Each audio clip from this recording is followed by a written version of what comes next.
Guys, on this latest edition of War Week Boxing Chat, we're featuring the one and only Adam Mantequilla Lopez.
W.A.W presents Big Time Boxing USA on War-A-Week Radio.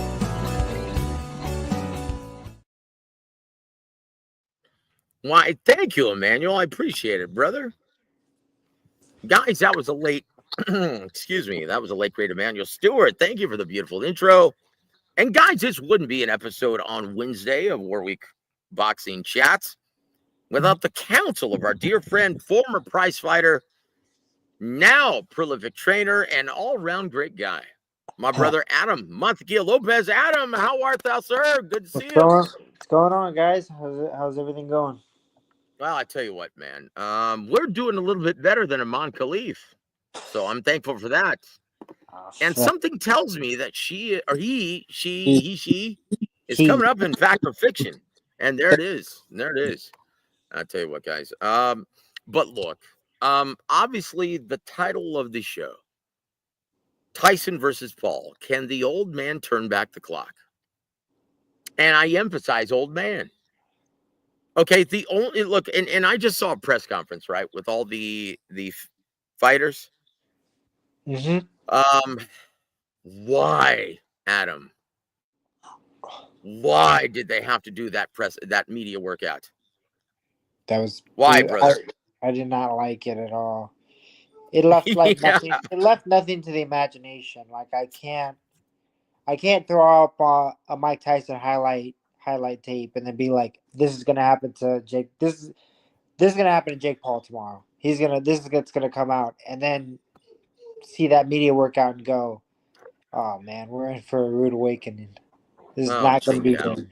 It was, yeah. Well, look, I mean, the casual and mainstream fans are going to be the ones who are going to get the rude awakening. Yes. Right? Yes. They're going to be like liberals on election day. Did I just say that on the air? Yeah, I said it. Dude, you know what? And once again, look, not to get political or anything, but Adam, doesn't the air just smell better these days? I have been waking up better in the morning, but you know what? I have the only downside to that is entertainment on YouTube is not as good as it used to be. Like there was tension, and I was like on fucking pins and needles, listening to this, listening to that. Work was fun because I was just listening to news all day, and then now it's over, and it's kind of like, oh, dude. We're never gonna see it again. Well, look, I can't believe you were actually nervous about this. I told you how it was going to turn out, didn't I? Like way back in July, I told you that. They had all those polls, and all those polls were fake. I told you that. I said they're going to try some trickery, but don't worry. The Holy Spirit already told me that this is going to be a landslide victory for the Republicans, for Donald Trump. And it's going to be the worst Democrat showing since 1988, Michael Dukakis. And then today just got worse for them. Oh, I know. And it's going to continue to get worse. Because, dude, look, guys, you're going to see, and once again, the whole Oh, you got out.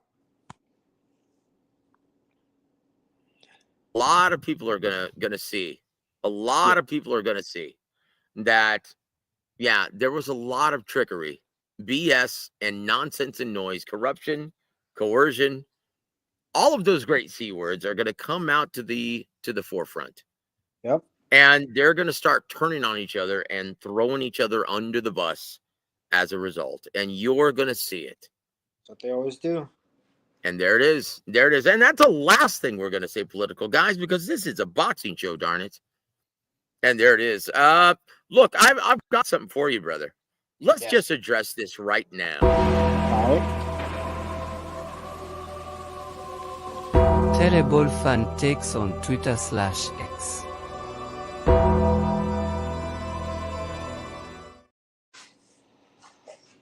I don't say it, brother. I know what you're thinking. I was just laughing. I was like, oh, I was gonna say something, but you know what? Just don't say anything. It's everything's Yeah, gonna be. dude. You know what did your mom always teach you, man? Yeah. What did your You mom know, always teach you? nice If you thing. can't say anything nice, you know. Oh, yes, exactly. Tell me when you can see this, Adam. All right, I can. I'm looking. Let's see. It's loaded. There it is. There All it right. is. Let's Are watch it. you ready, brother? Yes. Here's our let's watch very first terrible fan take, and I can't believe that this guy actually has like 15,000 more subscribers than I do, than we Okay. do on War Week Boxing. Let's Yeah. see it. And he Go. puts this kind of smut out. Are you ready? Yes, go. Here it goes.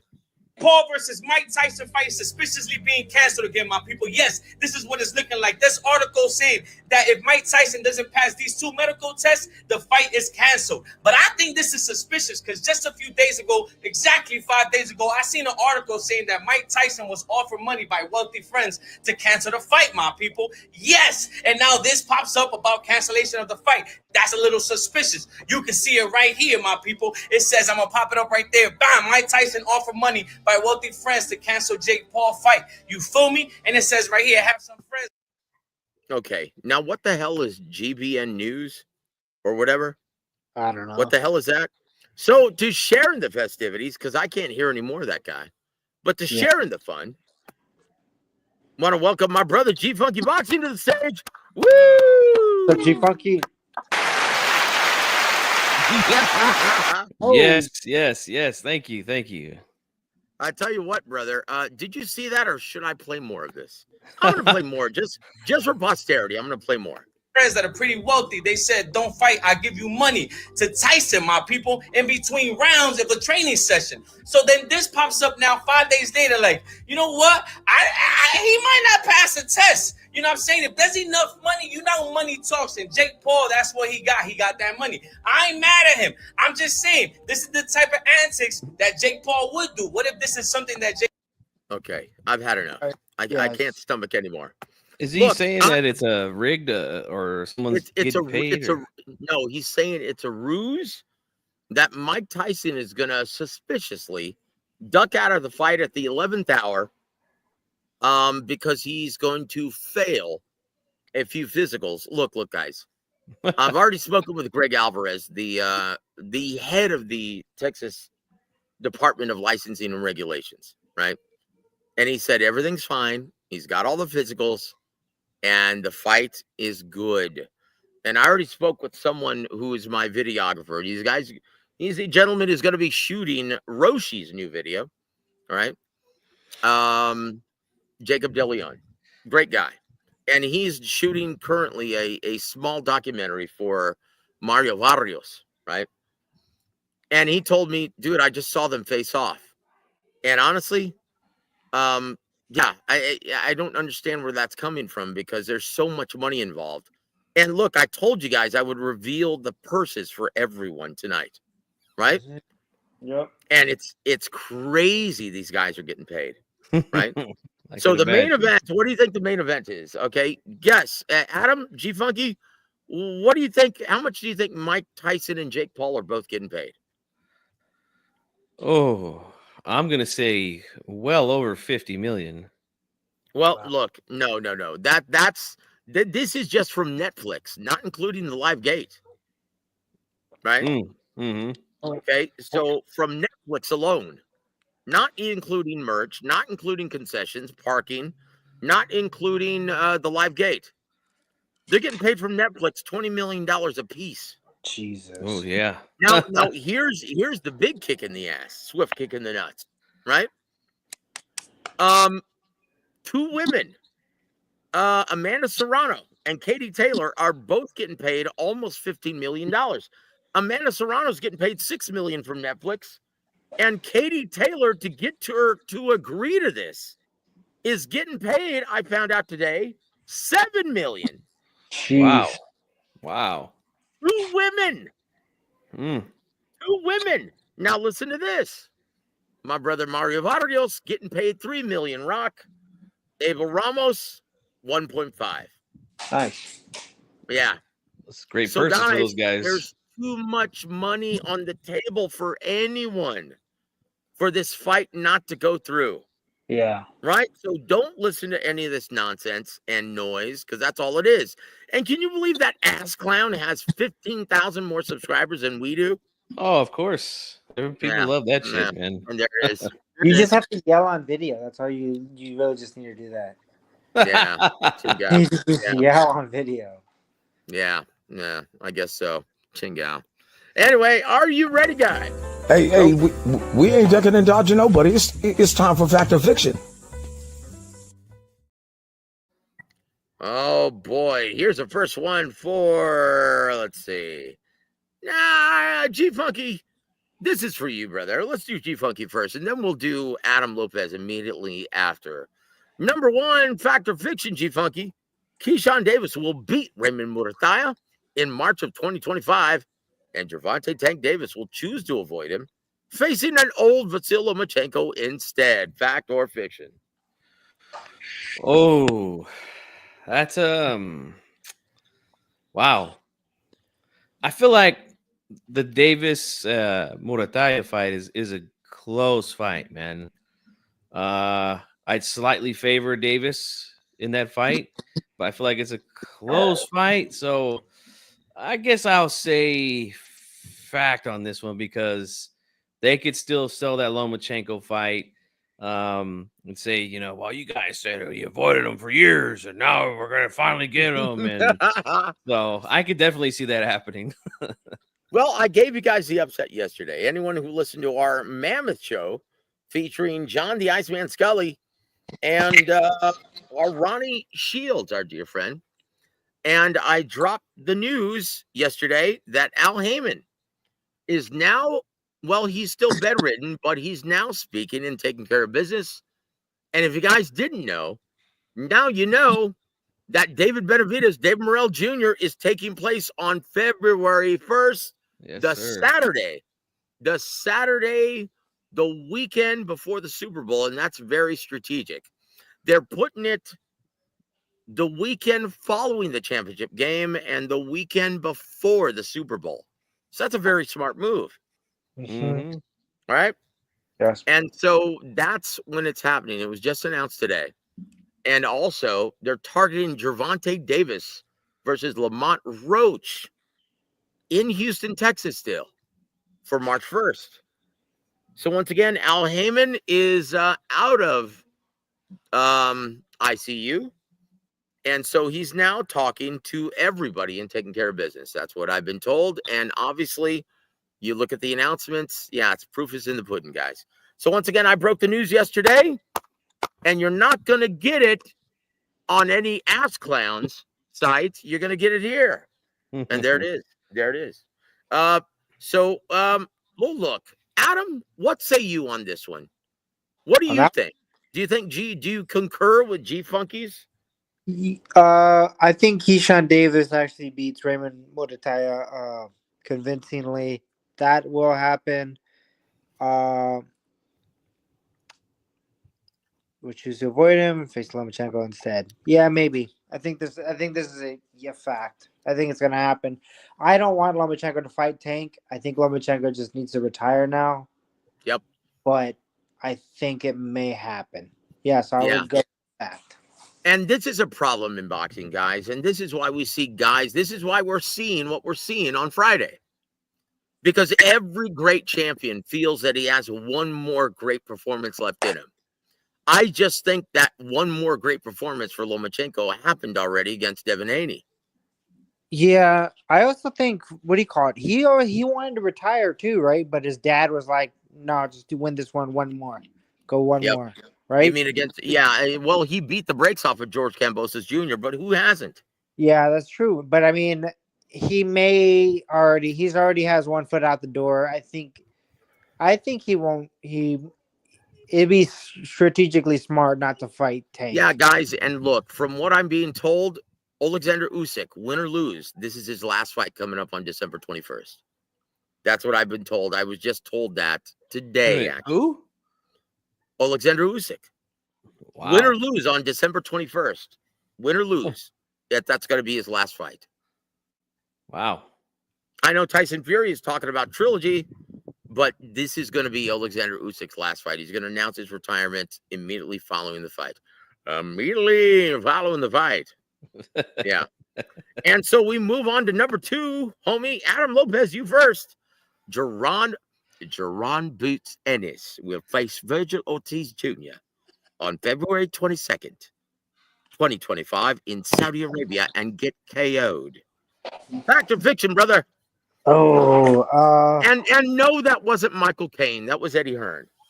no, I don't. I think fact. I think he will face him, but I don't think he gets stopped. I think he can last. I mean, he looked human against Karen, right? He looked human against him. So Yeah. now a lot of people are saying, "Oh, well, Virgil knocks him out." It's like, well, Virgil may bring the best out of Boots, and I don't think he gets knocked out. I think Virgil does win, but I don't think he gets knocked out. Wow. You think Virgil wins at 54? Yes. You know, I think it's a great fight, and I hope it happens. I hope Oscar and Eddie can come together and put the. Well, look, it's going to happen, guys. I was actually given the skinny couple weeks ago from my brother Double T in Saudi Arabia, who's in Saudi Arabia right now doing a great job with announcing all the festivities for Latino Night in Saudi Arabia. If that makes any fucking sense. Latino Night in Saudi Arabia. Right. Shit. Yeah, you might as well have Ladies Night in Saudi Arabia. That makes about as much sense. Every woman wearing a burqa, man. Shit. Hey, call up Cool in the Gang. They'll play that gig. Oh shit, dude. I love Cool in the Gang, brother. So G Funky, your thoughts. Do you concur with Mr. Adam Lopez? I do. I don't, but I agree with what he's saying as far as Virgil will win. I don't think he knocks out Boots, but I think he does win this fight, man. Like I was calling for this fight. I believe back in 2021, and I was hoping that they would build this thing up into a super fight because these guys were on a little bit of a collision course when they were both at welterweight. Not to go over everything, but we started to see Virgil was having some health issues, had to move up in weight.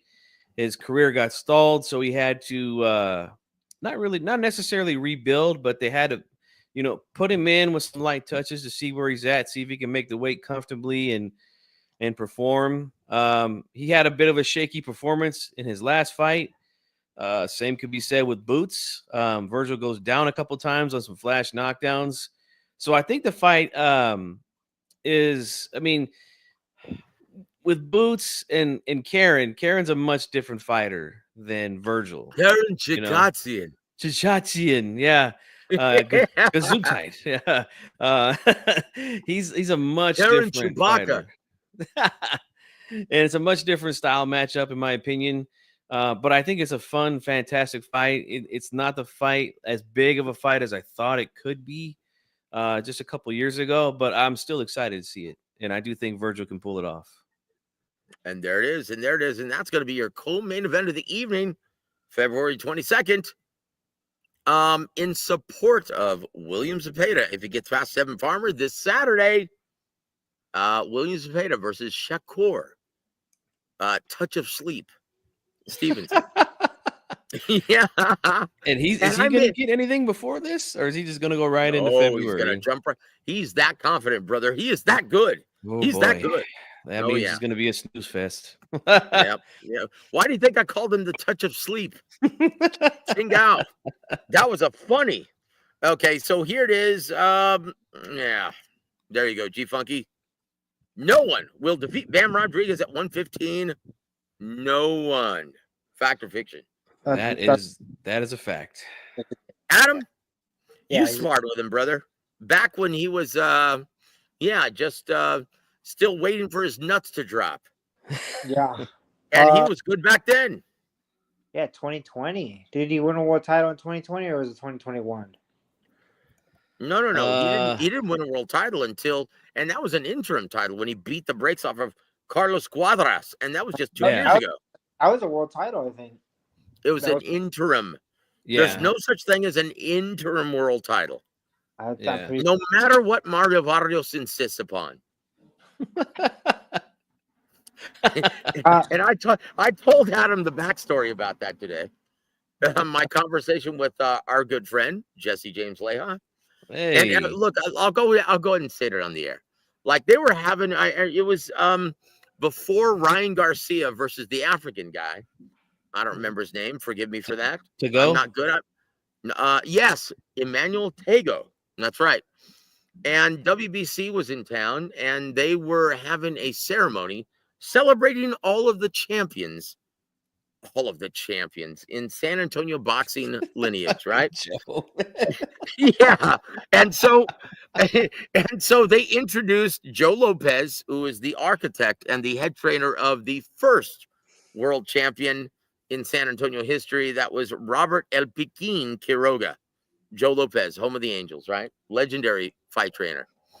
Last of the old school badasses in San Antonio. And once again, he beat in Fight of the Year, was it 1991, Adam?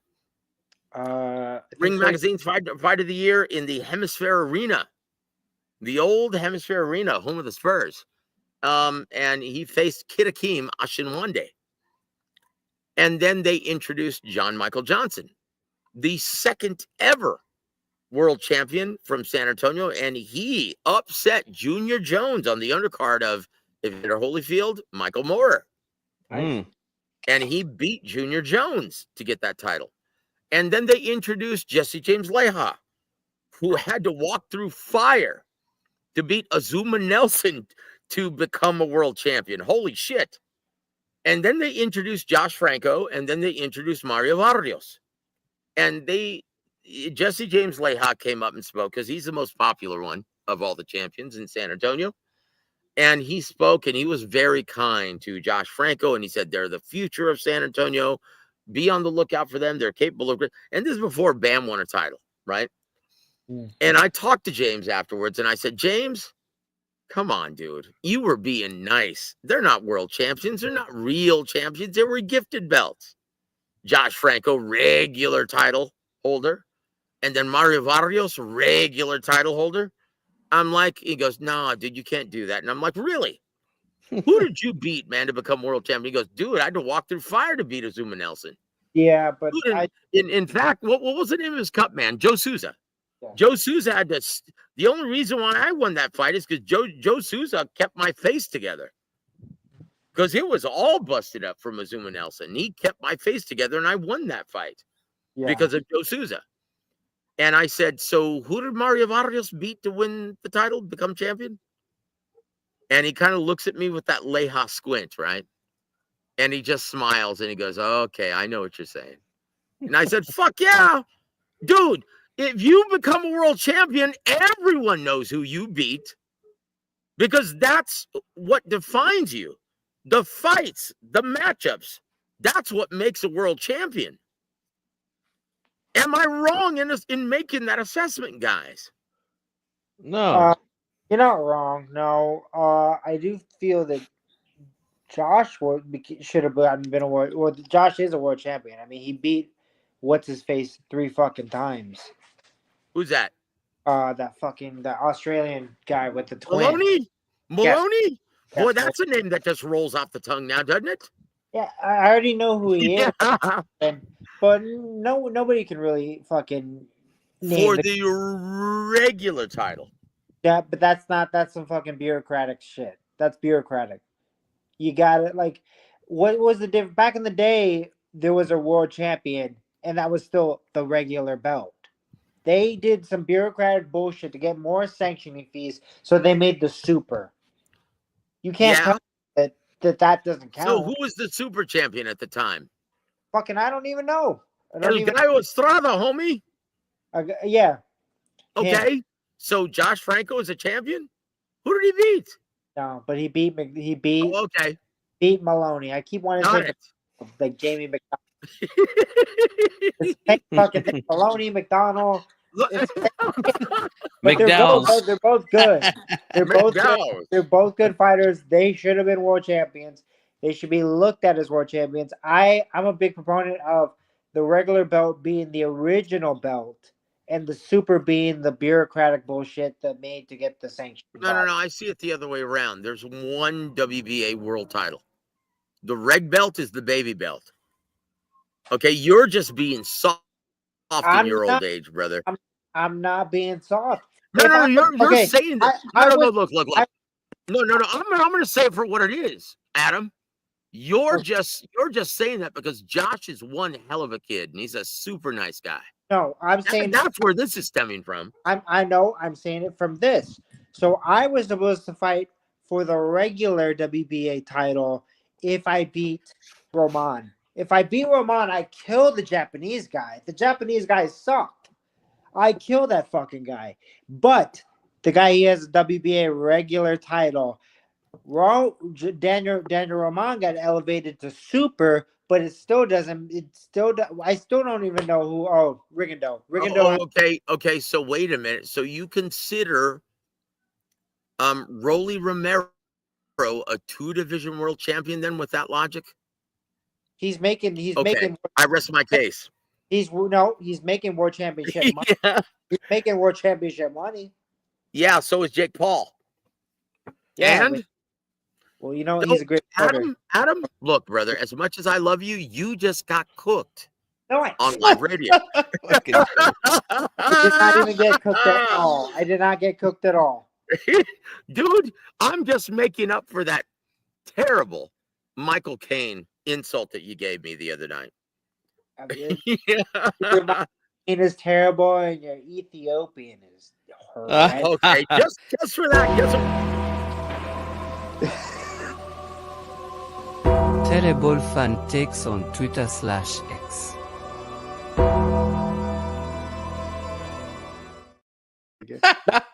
Now you're just doing that to spite me.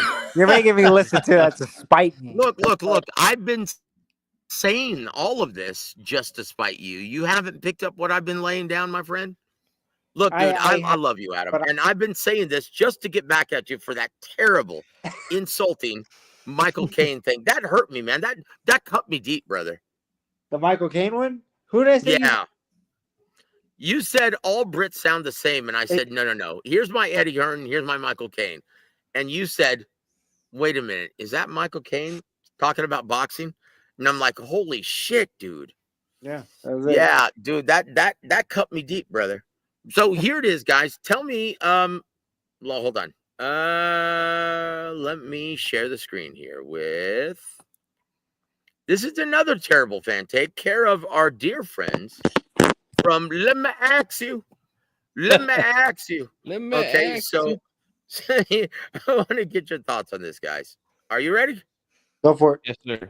Raise his hand, take the fight. We got to reward him if he fight Tank. You got to give him another fight. If he willing to take another tough fight after that, you got to reward him for that. Everyone raises their hand. Everyone steps up. No, they don't.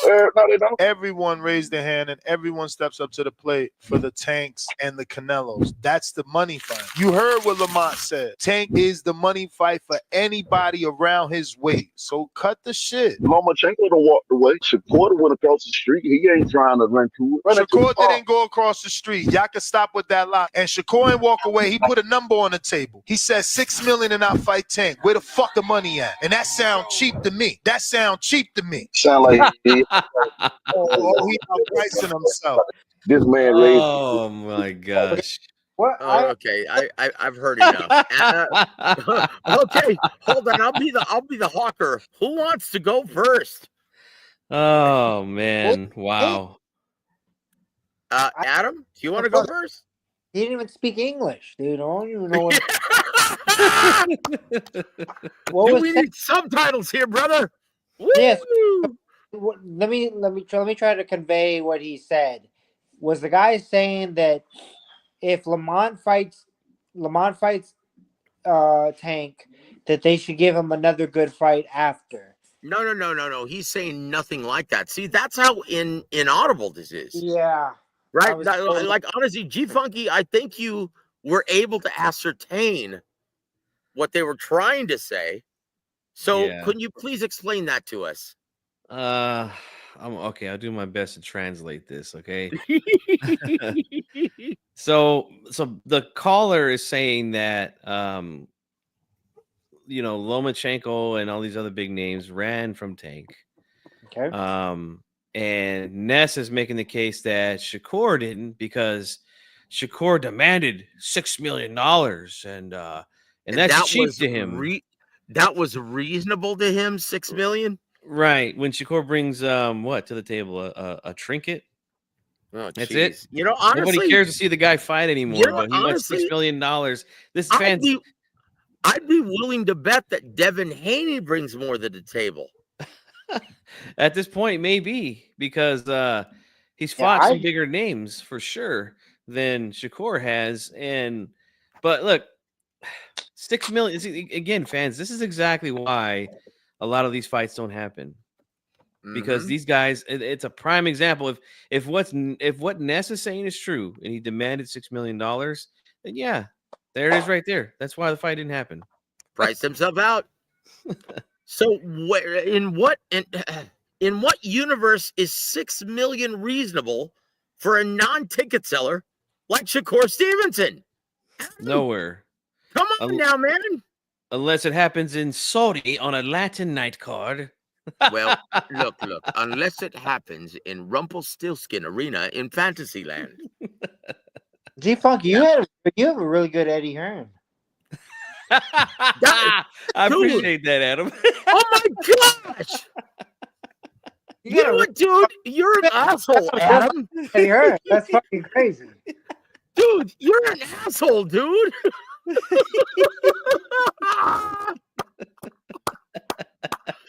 I fucking love it, dude. You know what, man? DAZN needs to hire. No, Netflix needs to hire me, Adam Lopez, and G Funky to MC their next big event. Yep, damn right. I said it. Look. Adam, what say you? You get the final word on this terrible fan take on Twitter/X. Oh my god! If you were behind a fucking taxi, I'd fucking jump out. No, I'd be Ubering it, baby. Yeah. I'd jump out. As soon as you started talking, as soon as you fucking started small talk with me, I'd fucking be like, I'm out. No. I don't smell nearly as bad. So I'm good. Go ahead. All right. Okay. Anyways. I still don't kind of get what the fuck the guy was trying to say. I'm just thinking like, well, look, first of all, let me just bring this up. He put Tank Davis in the same category as Canelo Alvarez in terms of everyone standing in line wanting to get chosen for the Tank Davis sweepstakes. Yeah, that's where he's wrong. I mean, Tank's a very good attraction, but he's definitely not a kingmaker. Look, there's a reason why he's fighting Lamont Roach. Yeah, I think that is because he wants all the money. Tank Davis wants all the money, and there's nothing left over for anyone else. Yeah, I think, okay, to be completely honest, I still am not grasping what that fucking guy said. We'll come back when we get an actual translator. We're gonna need an interpreter. Woo! Well, guys, let's move on to this. Hey, we ain't ducking and dodging nobody. It's time for fact or fiction. In our main event of the evening. Oh boy, fact or fiction, Adam Lopez.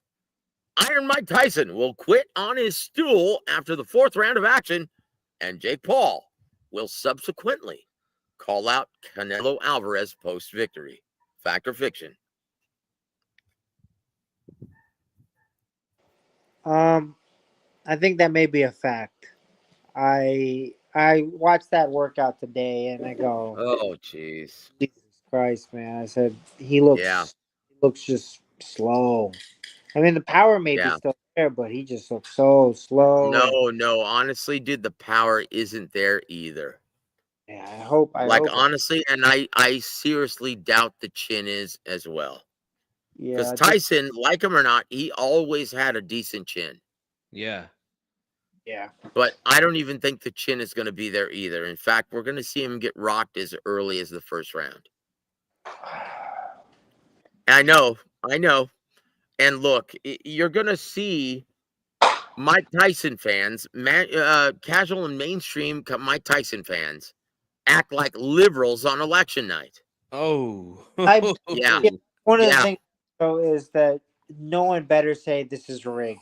Because it's like, no, dude. Come on. Look, guys, I'm going to give everyone a history lesson, right? Yeah. Fights aren't rigged, guys. Fights are not rigged. Okay? Once again, these judges don't have any skin in the game, unlike fans. So if fans are looking at this, and once again, they're not ringside. Guys, if you want to go back and look at a realistic assessment on how scoring is done, listen to last night's show with John Scully. He lambasted fans who were calling the Beterbiev-Bivol fight a robbery. Go back and check it out. And it was awesome.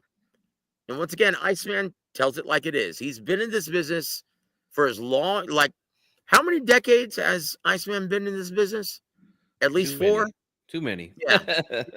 So, guys, once again, he doesn't pull any punches and he doesn't tell any lies. Just like our brother Adam, just like our brother G Funky. Right? So, Adam, does Iron Mike Tyson have a prayer on Friday night? I mean, I'll pray for him, but I mean, I don't know. I don't. So, guys, I'm going to give you the skinny though. Today at the press conference tonight, right? They asked Mario Barrios who he thought would win the fight. Jake Paul did, and Mario said, "No, Iron Mike. He's going to whoop your ass." And Jake Paul said, "Hey, you want to bet? How much you want to bet on it?" And he goes, "I'm not betting shit. You just asked me who I thought would win." And he goes, yeah, that's what I thought, you pussy. And that really pissed off Mario. No way he said that. Yep, that's true. He was talking some shit to those guys. Yeah. Yep. Bro, and if Jake Paul, that's the one thing about it is you cannot talk shit to an actual fighter like that, dude. Mario Barrios will fucking kill. Fuck him up. Like you can fuck him up. Yeah, like, that will awaken the Kraken. Yeah, I don't want to bet. Like, I don't want to bet anything. I'd be like, I'll fight you, and you don't have to pay me, and I'll fucking kill you. You're a fucking YouTuber. That's what you are. You're a very good promoter. That's it. You're fighting a 6-year-old man. I'm not that. I'll kill you. I'll fuck you up. And you don't have to pay me for it. Dude, Mario would kill him. Yeah. And so, look, behind the curtain, I'm going to pull back the curtain just like the Wizard of Oz. Between you and I and everyone else listening, Mario is fucking pissed. He wants to whoop Jake Paul's ass for free. Yeah, I'd spit in his fucking face, dude. Mm-hmm. Dude, I'd piss on him afterwards. After I knocked him out, I'd stand over him and piss on him. Yeah, I said it. Yeah, and then I'd fuck his girl too. Hey, did you hear any of the audio, Adam, from today, from the press conference? got off work. I mean, I got off work. I looked on Instagram, Supreme Boxing. I saw the footage of him hitting the mitts, and I was like, "Good God!" I it's a he's very fast for 6 years old, but I mean, it's like he's fast for about 3 seconds. yeah, it's like if I was going in slow motion, if I like a prime me was going in slow motion, that's his fast. That's his Dude, now he makes you look like fucking Quicksilver. yeah. I mean, it was just so slow, and I was It like, was bad, guys. In fact, I question now why they even had a media workout with Mike Tyson. Yeah. Why would you do that? Like, honestly, and I've been seeing reports, and everyone's like, "Oh my God, you see how Mike Tyson looked? He was amazing." wow. Excuse me. Excuse me. He's gonna kill Jake Paul. He's gonna kill, and I'm like, holy shit! Emmanuel was right. Most people don't know what the fuck they're looking at. Yep. Oh my gosh. G Funky, your thoughts on number 4, Fact or Fiction? Oh man. I know. Go ahead and say it. Go ahead and say it. Yeah, I think he probably does. And he probably will call out Canelo, but I mean, well, I don't know. The way Canelo's going these days, he might actually think about that one. But I That's what hope I'm not, afraid man. of. That's what I'm afraid of. Honestly, Yeah. I actually think Canelo Alvarez versus Jake Paul actually happens on 2025. I really do. He could. I really do. Because once again, Jake Paul's going to be a rock star after this. Hey, so and everyone, he's going to have that Floyd Mayweather syndrome, wearing the black hat, right? Everyone is going to want to see him get his ass whooped. Hey, Joe, I got the audio here. I want to let Adam listen to it. All right, here we go. Here we go, brother. Let's check it out. Jake or Mike, prediction on Friday. We'll start with you, Shushu. No pressure. The baddest man on the planet. I am Mike Tyson. Mario. Iron Mike. Katie. You can never bet against a legend, Mike Tyson. Jake, the disrespect. It's palpable. I love it. I love it. You know, hey, when I see dumb people saying dumb predictions, I just feel bad for them. So at the end of the day, who wants to bet on it, huh? Does anyone want to bet on it? I'm shaking hands. So how much we want to bet on this? You said, Mike, how much you want to bet? So right now he's in Barrio's face, asking him. He said he's good. So I thought, bitch made. How much? Called him bitch made. You hear that? Wow. I would have wow. Like, what are you gonna do? Fight me? let me just tell you guys, Mario is genuinely pissed about it. Really? Where he wants to beat Jake Paul's ass if he takes care of business against Abel Ramos. Yep. Yeah, I'd fucking raise hell. It's like, what are you gonna do? Fucking, you're gonna have Jay Leon Love who tried to mediate shit and the chalk shit. Like, one of the things that fucking kind of pissed me off too is I've seen us like sparring videos of Jake Paul, and you have like BJ Flores, who's kind of like a nice guy, just totally act like a dick, and you're kind of like, is this what it is? Like, is this like the type of energy that Jake Paul brings around everybody? Look, I've got 2 words for Jay Leon Love: Porky Medina. That's it. That's it. That's all I'm gonna say. That's all I'm gonna say. That's what you get. That's what you get for leaving the crunk. That's what you get. There's a few more seconds here, so let's hear some more of this jackass. All right, here we go. Mike Tyson. How much? How much you want to lose? Bro, This Shushu Carrington. The time I spent taking a shit is how much you make in your whole life, buddy. Shut the fuck up. How much you want to lose? $1 million deal. We got 1 million here, 1 million here. Okay. Come on. You guys want to fucking do this? Put your money where your mouth is. Hey, oh wait. Oh no. I forgot Katie Taylor back here. How much? No, he's challenging Katie Taylor to a bet. Oh, Chingal. As much You know what? I'm not The listening. $7 million woman. The 7. Now, once again, guys, you're not hearing this from Dan Raphael. Yeah. I'm telling you guys the purses. $7 million, Katie Taylor. I don't know why no one in that moment was just like, I don't bet you. I'll just fight you. And it's like, just call him out. It's like, okay, yeah, you make more money than me because of YouTube and advertisers. Yeah, I get that. You're not a great fighter. You're fighting a 6-year-old man. Dude's far from a great fighter. Yeah. I'll fight you. Yeah. I'll fight you to a 50-pound weight advantage, and I'll still fuck you up. But he just went to the level. Yeah, okay, great. You make more money than me. Wow. Well, I tell you what, guys. Let's consult. It's not about money. Adam, I know you're on this. I know you're full of piss and vinegar right now. But let's talk to our dear friends in the chat. Let's see what they think. Right? Oh boy. Jesus Sam, welcome to the show, sir. And he says, "Saludos. Jake Paul will KO Tyson, then call out fake Nello. Everything as scripted." I'll stop it, dude. But yes, he will call out fake Nello. Yeah. Hawker Mustang, welcome to the show, sir. And he says, "Oh, Lomachenko should retire." Yeah, he should. Oh my gosh. Those robberies will totally demoralize an old fighter. I don't even know what that means. Chingao. Eric Gomez, welcome to the show, sir. God bless you, brother, and thank you for always supporting the show. And Toby Bartlett, our brother from the across the pond. Welcome to the show, sir. Thank you for joining us, sir. And Mr. Dodos. No. Well, look, this is an episode of Warwick Boxing Chats, but because I have the esteemed pleasure of featuring Adam Lopez and G Funky, maybe later. Because, guys, I'm in it for the long haul. I'm actually breaking sobriety tonight because my brother Adam Lopez is on the show, and I've already had a couple shots. So maybe later. So hang on, brother. We'll drop the link later on.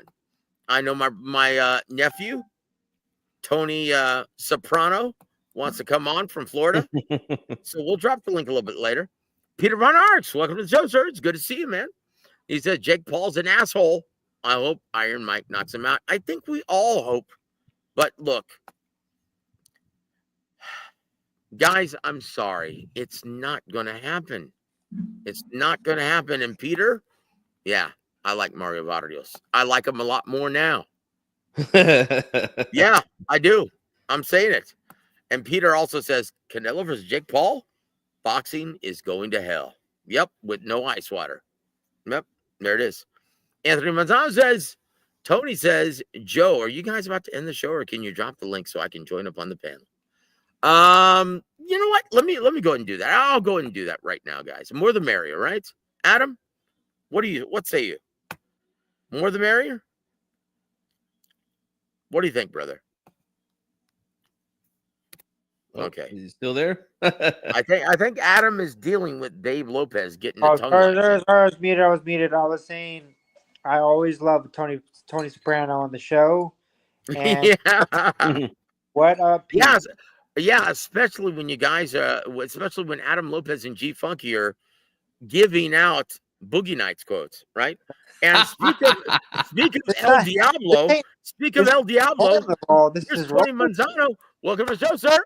Hey guys. Tony? This is ridiculous, honestly. I'm saying this Jake Paul thing, I think Mikey is going to turn back time and knock this kid's ass out. I don't care how young. You know, like, we're under. Mike Tyson is not a normal human. You see how jacked he is? And he's 50 years old. No normal 50-year-old looks like that. 60. Oh, you know what, Tony? God bless you, brother. I love you, man. But you know what, dude? You have a better chance of seeing the Tooth Fairy and Santa Claus have sex. Oh shit! Oh God, I don't need that vision in my head.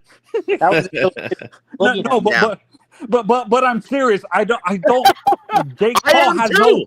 I am too, Tony. You actually trust Jake Paul to have a semblance of decent footwork against Mike Tyson, who's a professional boxer? Really? At 60? Yeah, I do. Yeah. He's gonna make Mike Tyson look like he's Fred Sanford. Did you see that your workout today? Well, look, Tony, I love you, man, but you know what, dude? Do you think I'm having way too much faith in as a I think as you a are Mike fan? I think you've got the fan goggles on, brother. That's what I think. And you know what? That's a great thing. Like I said, I was at and Adam experienced this today too, man. I was at the grocery store and I was talking to Adam and I was going through Fact or Fiction with him.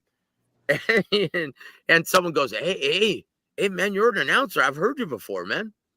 And I'm like, yeah, man, I'm going to be calling a fight on Fight Card on the 23rd. You should come out to the Shrine Auditorium. Man, I know you, man. I've heard your voice so many times, dude. And I'm like, and he was giving me this look like, that's not him, right? Because that guy sounds white and tall. And I'm like, yeah. And you see a guy who's short and brown, and I call that the Casey Kasem effect. Right, and this is why he didn't think you were a real Chicano. Is that what it was? No, he didn't think I was puro Mexicano, dude. He's like, no, dude, that sound is not coming out of that guy's mouth. Yeah, he thought yes, it is. Yeah, no, you had the same effect that people have with my brother. My brother's Dominican and Cuban, but he's super white. He got the Spaniard side of our family. Hold on, Tony. Can you ask me this to my face when you're on the panel? Oh, what I was asking you, what is your favorite tequila or mezcal? Oh my gosh. Let's see. Look, Porfirio, Patron, but look, my favorite is Herradura. I love Herradura. Yes, sir. That's right. I'm a professional alcoholic. Yours truly. Yeah. So look, and once again, I'm cutting off my sobriety just for tonight, but Herradura is my absolute favorite. Better than I recommend you a brand that I recommend you a brand that my friend drinks a lot. It's called Don Patron. It's not. This is a. It's a brand. Is it Don Julio? Huh? Is it Don Julio? No. This is like a small batch tequila that is made out of like Mexico and stuff like that. It's called Don Familia Herradura tequila. Right on, man. I tell you what, I will try it if I ever decide to drink again. But you don't get it. You can't get it in any stores. You have to actually order it directly from the distillery. Oh, you mean like kind of like Sammy Hagar's Cabo Wabo? Yeah. Oh shit! You know what, dude? I've drank Cabo Wabo before, and it's okay. It's okay. Have you tried the Rock's tequila? What? The Rock has tequila. Really? Rock House tequila? No, The Rock. The Rock. Dwayne Johnson. Oh, The Rock, Dwayne Johnson. Look, if it's coming from Dwayne Johnson, I don't want any part of it. That's like Conor McGregor coming up with the tequila. No, thank you. No, thank you, sir. That old man got punched in the face for saying his proper 12 wasn't good. Dude, holy shit. Hey, guys, hold on. Want to welcome my brother Treetop Boxing. Welcome to the show, sir. Good to see you, my friend. Also, my brother SSP Diamond. Welcome to the show, sir. So Jake plays the bad guy so well, calling out Katie Taylor. No shit, right? Next thing you know, he's going to be calling out Iman Khalif. Yeah, I said it. Who's Iman Khalif? Oh shit! Here it comes, Fact or Fiction, brother. Are you ready? Here we go. Hey, we ain't ducking and dodging nobody. It's time for Fact or Fiction. Lopez, this is for you, brother. Teofimo Lopez will once again price himself out of a matchup opposite Devin Haney. And the self-proclaimed dream, Miles Devin Haney, will instead face trans fighter Iman Khalif on BLK Prime, January 2025.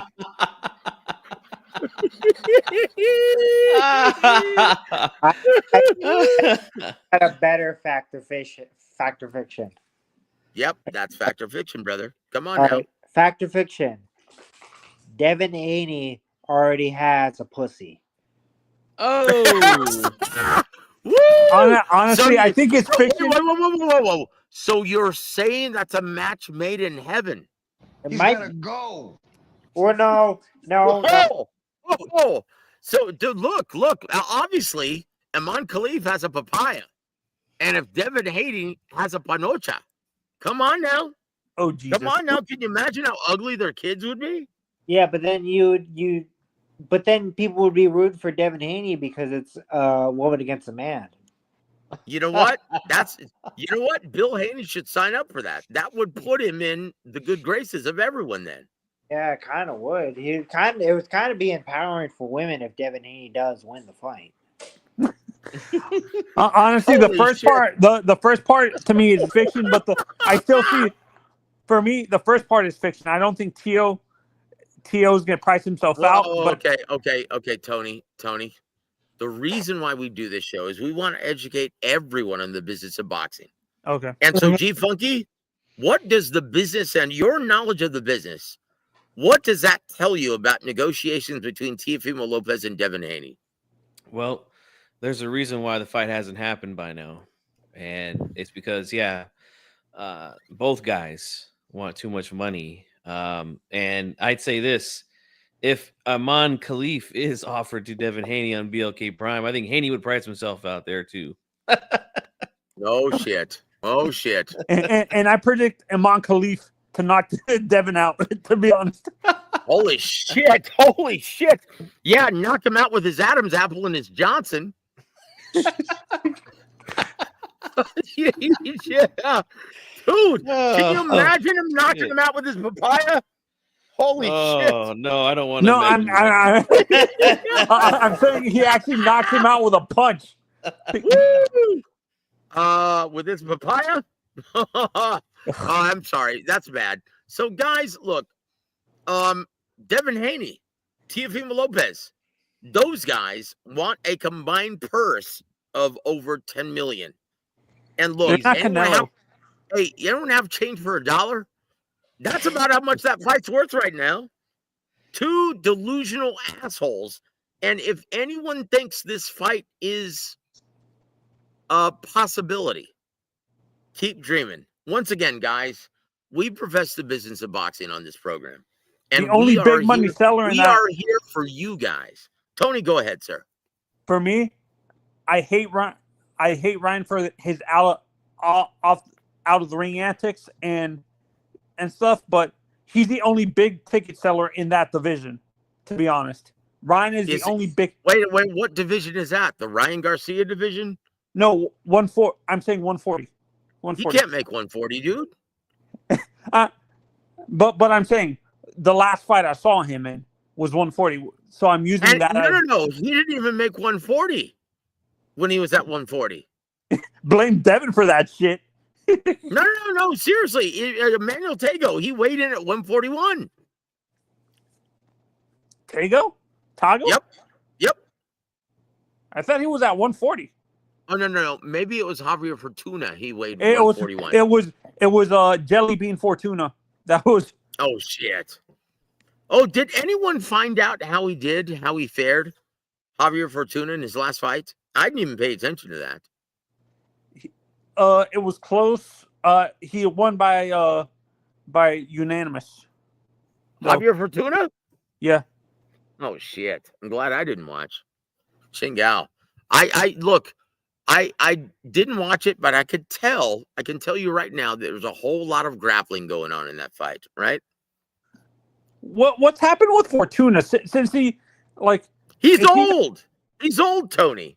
He's shot. No, I understand the age. Dude, if he were a beaver, his teeth would be down to his toes. Yeah, I said it. Okay, here we go, guys. Number 5. We're going backwards now. Tony, you go first. Mario Varrios, fact or fiction, sir? Mario Varrios will attempt to avenge his brother-in-law Omar Figueroa's brutal KO defeat this Friday, but will get stretched as well by Abel Ramos. Fact or fiction? Fiction. Uh-oh. ¿Por qué, señor? Honestly, when I look at Mario, he's freaking huge for 140. Like that division. I'm saying for the division he's in now, and I feel that Abel. I like Abel, but I think this is just these last two fights is just a few fights that are getting him up. But I honestly think it's just gonna him. He himself is gonna get starched by Barrios. To be honest. Wow. G Funky, what say you, sir? Okay, Adam, what say you, brother? Are you still with us? Yeah. I don't know if he gets starched. I don't think he gets knocked out. I think Mario's has one of the better chins in the division. I mean, he's fought in Tank. Did he get stopped when he fought Tank? Yep. Or he got In the stopped? 11th, though. In the 11th.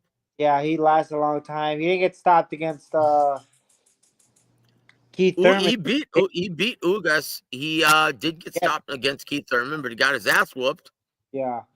I think Mario does pretty decent.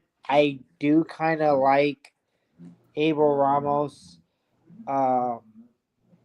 He's big. I think Tony Soprano is kind of misjudging how big Abel Ramos actually is. There's not a big different height differential when you're 6'2" and the other guy is 5'11", 6 foot. That's not that big of a deal. No. So he's very big. Is Abel? Oh, would you say Abel is it like? Does he look as big as like Jesus Ramos?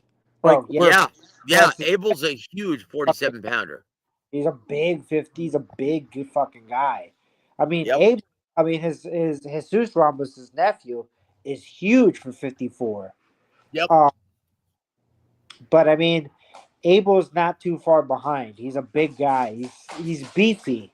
He might look beefier than Mario. Yep.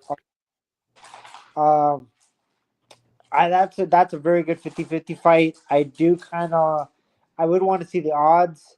If the odds look good, you might have to put money on Abel. But Abel does have a lot of wear and tear. Well, it's not. But then also, Mario has a lot of wear and tear too. So that's a 50-50 fight. I mean, I like the matchup. That's a good matchup. I love the matchup. And that's why both guys are making good money. Yeah, Abel Ramos very underrated, and Mario is overlooked. Look, I will say this: if Mario doesn't keep, if he's not able to keep Abel at the end of his jab, look out. Yes, look out. G Funky, you get the final word on this, brother.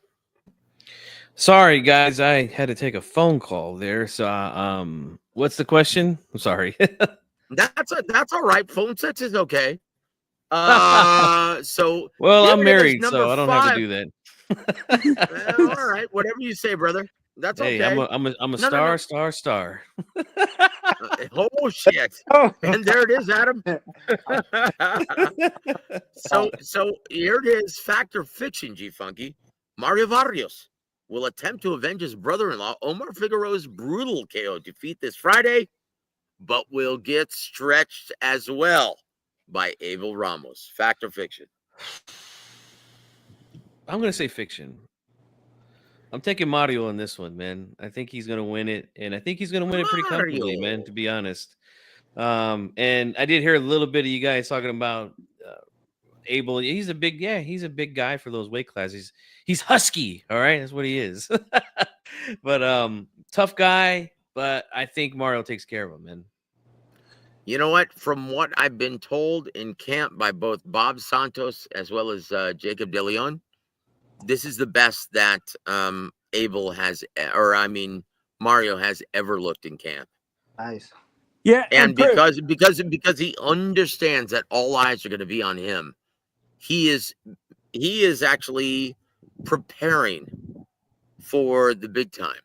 He thinks this is going to be his gateway to big dollars. So he is really taking this assignment as seriously as him fighting Floyd Mayweather Jr. Yeah, well, when I look at Mario, people underestimate how strong he doesn't look it, but he's not big. He's wiry strong. He's like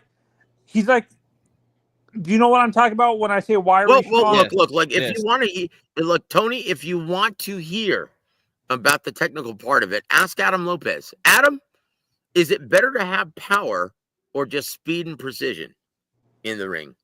I mean, that's actually a really tough question because you always think about it and you're like, Triple G had precision and power, and he fucking got rid of a lot of guys. And then you see speed and precision. Fuck, dude. I don't know. That's a tough one. You have fights like Donaire. Remember when Donaire for a little bit he would fall in love with his power and he just couldn't hit anybody? So I mean, fuck, dude. It's basically styles make fights, dude. Styles make fights, and Every time. Yep. Yeah. So I mean, it depends on who I'm going up against. Look, I'm a firm believer that speed and precision, and this is what Emmanuel used to tell me all the time. Look, man, don't try to just load up on one punch. You knock the motherfucker out by just hitting him with a shot he doesn't see coming. Speed, you're gonna bust him up with speed. Speed and precision wins the fight and pays the bills. So don't try to load up. You're gonna knock the motherfucker out by setting up the shot and a punch you can't see coming. That's what he used to always tell me. I could definitely agree with that. From my experience, when I was in my late teens, going into adulthood, I would train with my cousin, who at the time was training to be a welterweight. I was up in the light heavyweight division. I was around 175 to 180 in high school, and we would spar, and he was a lot faster than me, so he would hit me with shots like Emmanuel would talk about that you don't see, and they sting, that's for sure. It wasn't enough to get me hurt or anything like that, but I can definitely see that, because if you get hit, you don't see the shit coming. It's like, what the fuck was that? Well, Adam had the gift of having all three, right? Speed, power, and precision with his left hook. Honestly, when Adam touched you with that left hook, it was all over. And I was right there ringside for several of his fights. And yeah, Adam was a bad motherfucker. Just ask Pablo Cruz. But another guy that was like that for me, another guy that was sort of like that was Ricardo Mayorga. Ricardo? Oh, no. We're talking precision. Ricardo Mayorga, come on, dude. Sometimes, well, I'd say when he first busted on the scene, he was pretty good, but then he got money, got lazy, and he started to fight like a drunk sailor. I'll quote Emmanuel before the Oscar De La Hoya fight. Oh man, look at this wide looping punches. He looks like an amateur fighter. This is the real, no bad blood or nothing. This is the real reason why he chose Ricardo Mayorga. Because in fact, I've got some amateurs that could probably whoop his ass right now.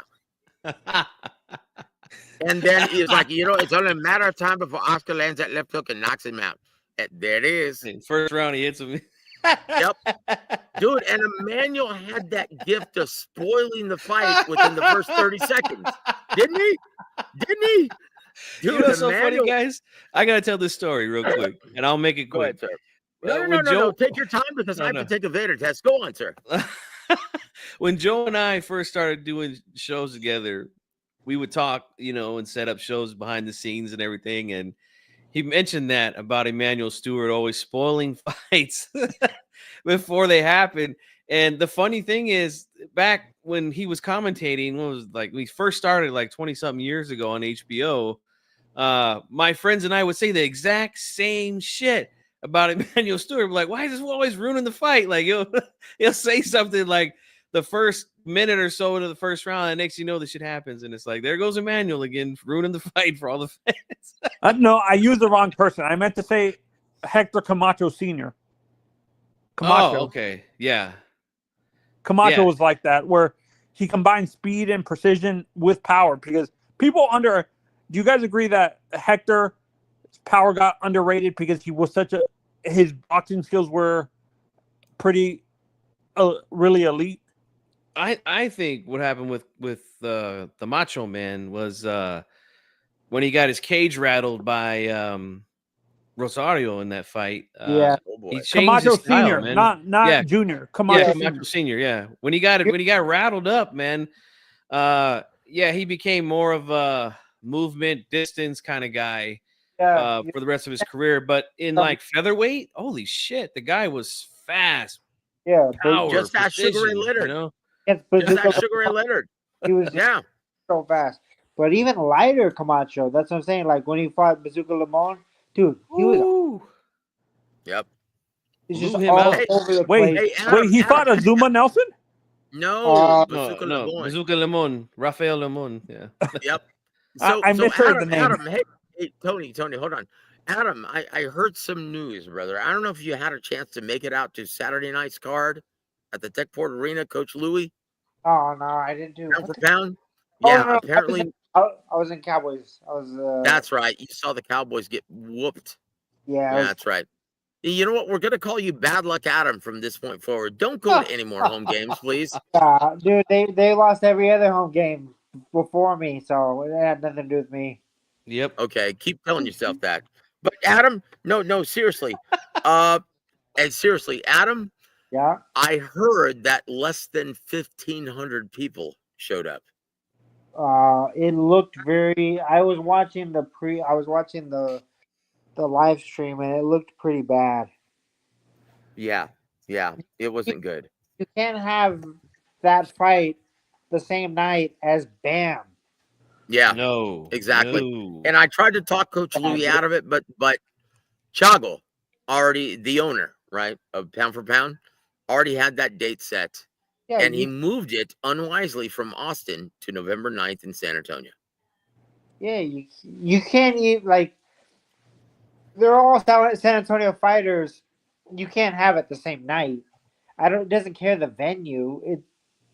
You can't have it the same fucking night, dude. You just can't. No, you can't.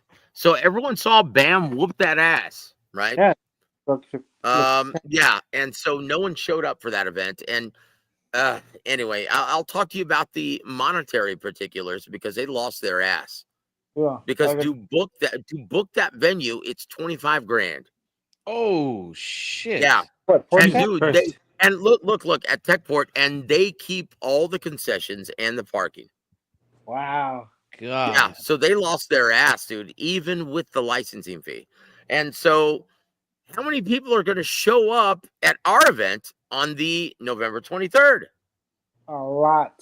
We're going to have almost $4,000. We're expecting a crowd of about 4,000 people. Yeah. Guys. After the last show that Rick put on, dude, the last show was insane. It was so good. Yep. Are most of the arenas around where you live, guys? Adam and Joe, are they mostly standing room only? Well, look, they've been sellouts, but G Funky, I just got your text, brother. That's fucking beautiful. And you know what? I'll bet you Hunter voted for Trump also. Dude, I'm not joking. Well, he tried to get pardoned. Fuck Kamala. Wait, I'm here at the poll. I forgot who to vote for. Hey, come on, man. If listen, folks. Folks. I mean, come on, man. Look, there's a reason why I donned the MAGA hat. Come on, man. I mean, come on. You know what? I know you're gay. Woo!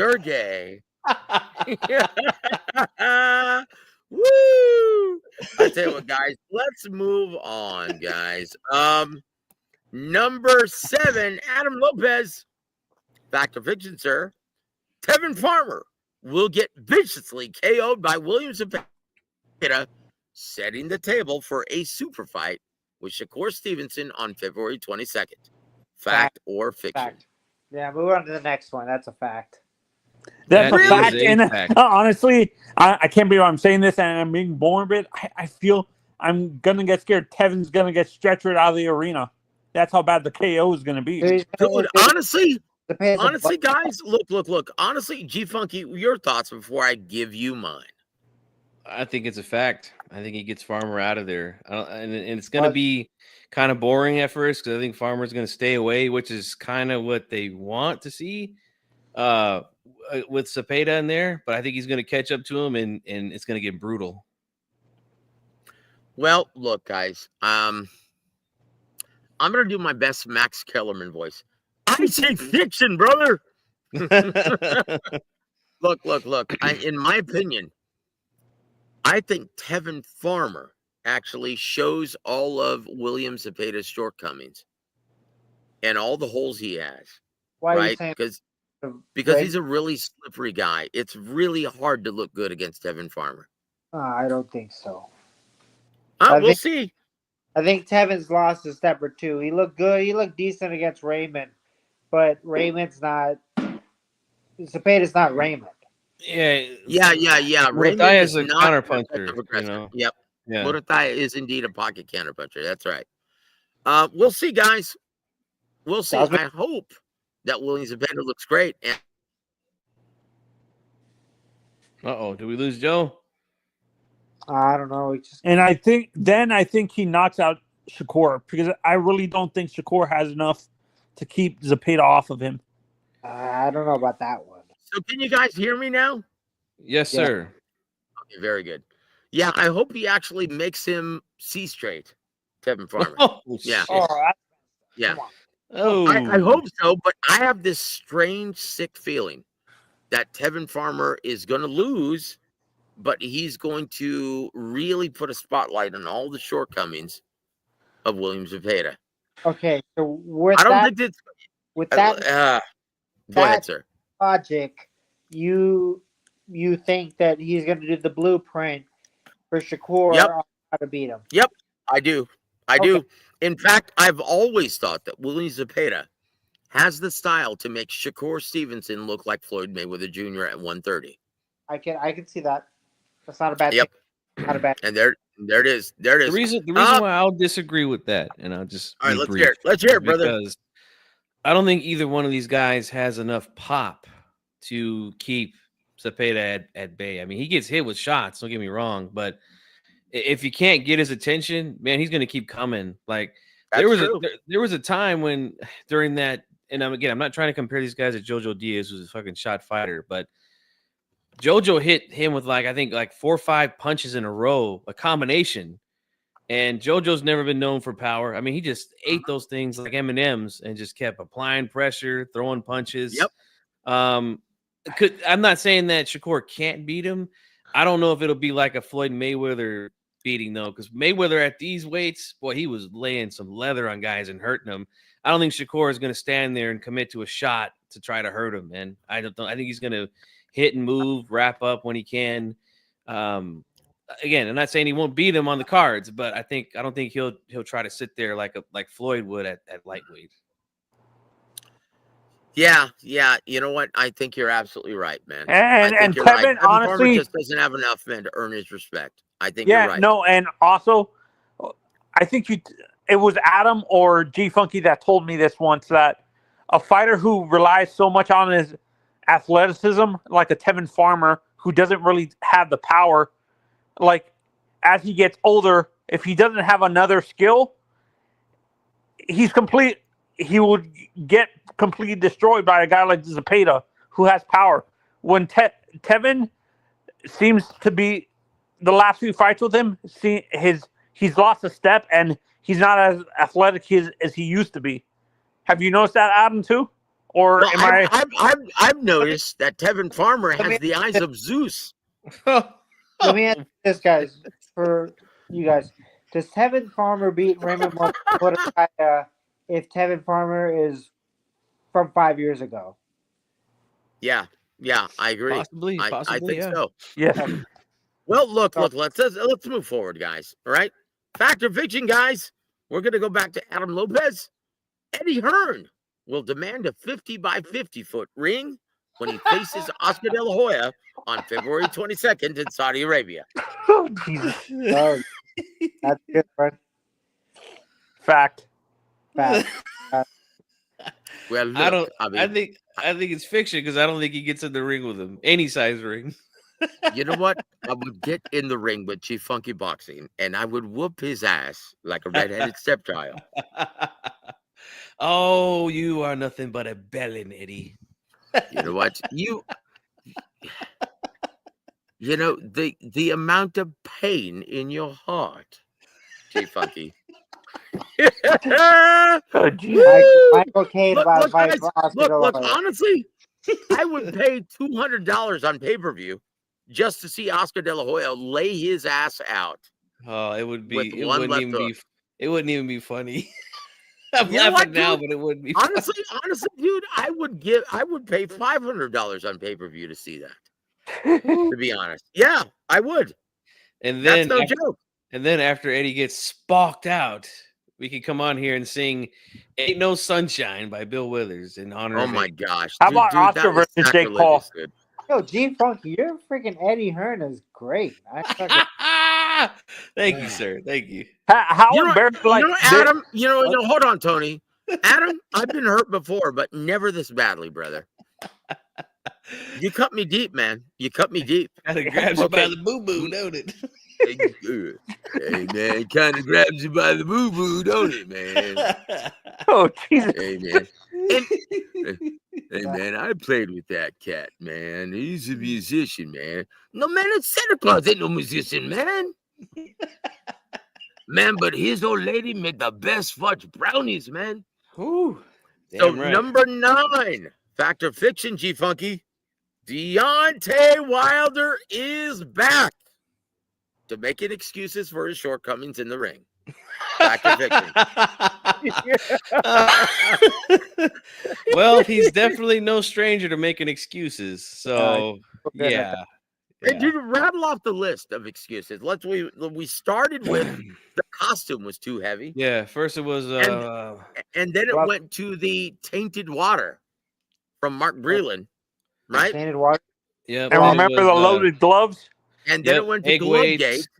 weights, remove padding. Egg weight he was sliding his hand in and out of the glove so you could hit him with his with the wrist area, and I mean it was insane. What the hell? Oh, then the referee was a crab in the bucket. No, that's right. Oh Crab in the man, bucket. That's right. Terrible.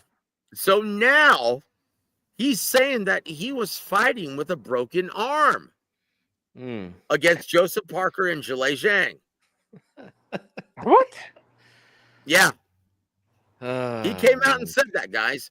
So now he's saying that he's not finished with his career. He's going to have everything surgically repaired. He's going to be back to stuff, and he's currently looking for a new head trainer.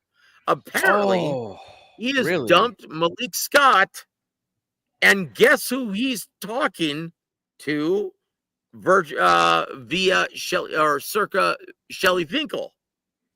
Virgil Hunter? Nope. My man Ronnie Shields. Oh boy.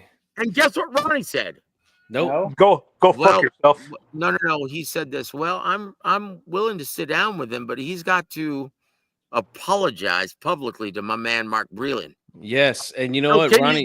Can you say bravo to Ronnie Shields? Hey, Ronnie should have told him this. I said, all right, I'll tell you something. Go fuck your mother. Well, I mean, that's so good. Ronnie stood on business, and Ronnie was just like, you better, because also, if you really look at it, there's no money behind Deontay Wilder. I'm not losing out on fucking anything by not training this guy. Wait a minute. This guy's So do you mean there's no money behind him calling out Francis Ngannou? Francis knocked his ass out. I wouldn't want to watch that. I mean, there is money behind it, yes. You guys, yeah, but they're both two retards fighting each other. I mean, oh shit! You mean they? Oh shit! Yeah, that's a wait. You offend me just a little bit. I'm smarter than those two, and I have developmental delays. Hey, you know what, brother? I've got that autistic power too, Tony. Stop it, brother. Don't insult us like that. Look, I can't believe Daniel Dubois, the current IBF title holder in the heavyweight division, has that autistic power also, brother. So, Tony, celebrate it, own it, brother. Yeah, no, because I'm being sarcastic. I'm being sarcastic. G Funky will tell you we can see things that most people can't. It's a blessing, brother. So embrace it and own it because it's a great thing. But when you're comparing us to guys like Deontay Wilder and Francis Ngannou, that's a little bit. Look, brother, I'll take autistic power any day of the week. Daniel Dubois would stretch both of these clowns. Yeah, And you know that, brother. So I'll take it. I'll take it. Dude, so I tell you what. I would like to say that I can't believe that Wilder would get rid of his buddy Malik Scott but again, Wilder's a guy who never takes accountability for anything. Nope. At least in the ring. I shouldn't say anything. I don't know the guy personally, but his shortcomings in the ring, he never takes accountability for. And I've actually had the pleasure of meeting and talking with Malik Scott last year. Nice guy, very humble. Was shaking hands with all the fans there and taking pictures. I actually tried to get him on the channel a couple times. We spoke on the phone.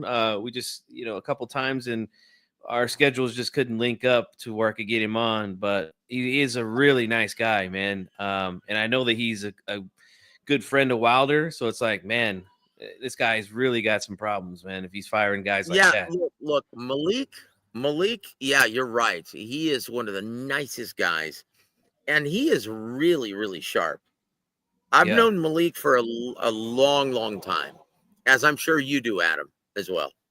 He's a great guy. Let's say hello to our dear friend, Combat Sports Media. He says, yeah, Trump's recent win marks the end of the woke culture era. Yes, sir. Indeed. Long time coming, guys. And Peter Von Arch says, yep, fact. JD Spades, welcome to the show, sir. Great point, Chief Funky. Yep. Hey, and now he's and then, remarking on Hey, the sun shines on a dog's ass every now and again. So, Brother Juice, welcome to the show, sir. It's good to see you on the panel. He says, salute, Warweek. Nothing about facts about Shakur incoming masterclass against Zepeda. Yep. I said this years ago that this would bring out the very best in Shakur.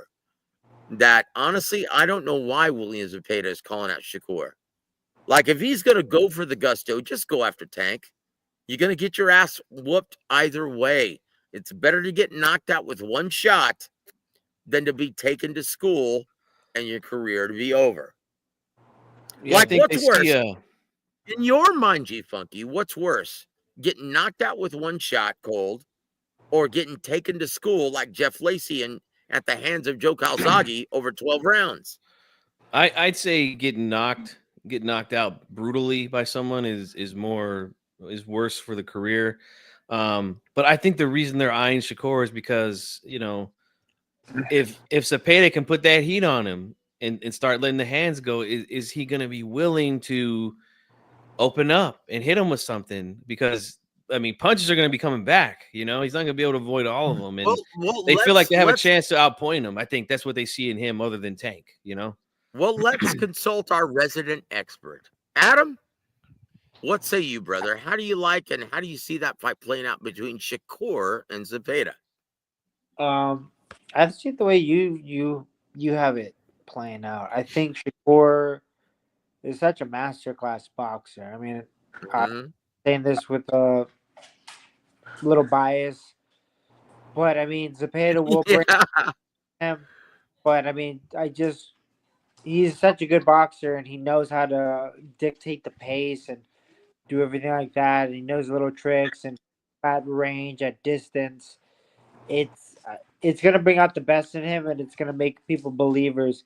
And I really do believe that if people are still talking shit and being like, he's gonna put me to sleep. He's so boring. Like, you gotta own it. You gotta own it and bring the pillow. Just you gotta own it and be like, yeah, there's nothing you can do about it. I put people to sleep, figuratively and literally, or you could say that, yeah. I love it, man. Can you guys see that fight ending? I have a question. Do you guys can you see that fight hypothetically ending up like how you saw the same issue with De Los Santos with Zepeda, or not? Not really. Never. Look, man, De Los Santos, that guy couldn't take the lead if his life depended on it. And I'm going to highlight a comment. Hold on. My brother Teach, he says, hold on. Where is this? Where's it at? Let me pull it up. This is really good. He says, no, it's Treetop. Treetop says, who knew Rigo fought last night? And my question to you is, who cares if Rigo fought last night? That's it. That's it. Who gives two shits about, dude, poor Rigo, face burns and everything. Who gives a shit? 44 years old now, and damn, yeah, he got a first round knockout. Honestly, I'm being serious. I don't think Rigo's in his 40s. I think he's like more in his 50s because. No, I'm being serious. Like, no, you might be right, Tony. You might be right. The reason I'm saying the reason I'm saying that is because my grandmother. I've always asked my grandmother what her actual age is, and she says she doesn't actually know because Cubans really didn't keep, like when she was younger, the Cuban government really didn't keep birth certificates. Yeah, they didn't keep records. Yeah, yep. So we don't really know. We don't really know how old these Cuban fighters actually are. So I want to believe that Morel is 25, 23 or 24, but I think he's actually in his maybe late 20s, early 30s and stuff like that. Well, look, are you trying to say that Luis Ortiz is 75 like we all thought? Probably. I think so. Joe Louis was 175 years old when he fought. And Teach, welcome to the show, sir. He says, yep, Mario Vargas is making $3 million in this fight, surprisingly. Well, look, when Netflix, this is why I told Thomas Driver, my brother, I said, look, Turkey Al Sheikh, after this fight, he's going to be giving the brass at Netflix a serious call. Yep. Indeed. And it's good because look, guys, the serious card is going to be in Saudi Arabia. But how much noise have you been hearing about this Latino night in Saudi Arabia? Not much. None. Zero. Zilch. There's a reason why they're putting it on free subscriber to Zone. And how many people are going to watch it? Not many here. I know here in the West Coast. That what are we talking about? We're not even talking about it really, except for Tevin Farmer's cross eyes. And what else? What else? Shit. I'm actually looking forward to the Barbosa Ramirez fight, man. Oh, here comes up number 10. Oh boy, Adam, here we go. Right, Gilberto Zurdo Ramirez will compete in a Fight of the Year candidate this Saturday and drop a controversial split decision to Chris Billiam Smith in Riyadh, Saudi Arabia. Fact or fiction? I think no one cares. I'm totally off put by Ramirez. I've been off put from him for a good while. He's a one pace type of guy, and he just doesn't excite me at all. I literally do not care about anything he does. So wait a minute. Are you saying that he's taken too many trips with Dan Rafael to the Golden Corral between fights? I don't know if he's a fat ass, but I'm just saying. I'm just saying he's so fucking boring, dude. I literally do not care for him. So wait a minute. Do you see a lot of hugging going on in this fight? Dude, he could. I mean, I would see him a lot of. I could see him hugging somebody. I could see him blowing. Fucking, I just don't care for him. He's so fucking lame to me. That's one of the guys that like has all the potential in the world and just has no buzz whatsoever. And I'm just like, I don't care for this guy. Come on. I've always wondered what that nickname Zurdo means in English. Lefty. It means fat ass. That's what it means. You overweight? No, that's panzón. Look, it wouldn't surprise me if he came in overweight in this fight. Put it that way. Because he walks around at like 225. He's I a hope big guy, man. He's big. I don't have to watch him anymore. Look, there's a reason why. Look, he was an undefeated Mexican and Top Rank dropped his ass a long time ago. Why do you think? He couldn't sell anything. Because he's fucking and Adam, undisciplined. He's fucking boring. Adam? What? Yeah, he's fucking boring. He's boring. Adam dude. has the beat. Adam has the beat. Like, he's boring. He's a handsome dude. I'll give him that. He's a good looking Mexican guy. They think he's funny. And he's funny. He's got the personality to boot. I don't even know. I've spoken to him a lot. You know who he reminds me of as a comedian? Carlos Mencia. Oh no, he's much better looking than Carlos Mencia. No, I'm talking about personality wise. I'm talking about personality. Where is Carlos Mencia from? Nicaragua or Guatemala or something? Guatemala. Yeah. What is his name? No. The reason why I'm saying no, I think his name is Ned. Right? His real name is Ned. Ned. It's Nestor Mancia. His real name is Nestor.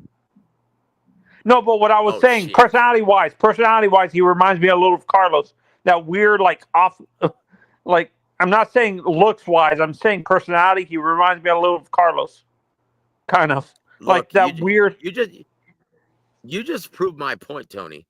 We can see shit that most people can't, and there it is. Thank you, brother. So, oh no, Maybe, just maybe, it's time for Rick Glazer's Twitter watch. Bang! Oh boy, we've got a Rick Glazer Twitter watch. How do you like that, guys? Isn't that I thought you were going to do terrible fan takes on Twitter. No, boy. No, chingo. I didn't do that. Hold on. I've got a Rick Glazer Twitter watch for you guys. Hold on. This is let me pull it up. And this is from Rick Glazer 14 hours ago. He says this. Rumors abound, fun fight. Big Baby Miller, Derek Chisora, likely early next year in the UK. Happy to see Big Baby get rewarded for that draw versus Andrew Ruiz in what should have been Miller getting his hand raised. Even better news for Miller, he's no longer promoted by that shortstop Dimitri Salita. Yeah, end quote.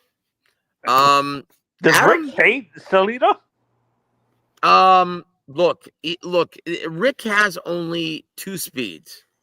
He either loves you or he hates your guts. There's no in between with Rick Glazer, right? And G Funky, you know this. Yeah. Yeah. Adam, you know this as well. Yeah. Right? And there are people like that on this earth, just like your brother Vito, right? Yeah. Right? Yeah. Dude, either Vito Senior, I'm speaking of, not Junior. Vito You Junior. mean Vito? Don't say nothing, Sal. That Vito, no. Yeah. Oh shit. I love it. But look, seriously, Vito Senior is like either he loves you or he hates your guts. And even when he loves you, he acts like he hates your guts. How does that even work?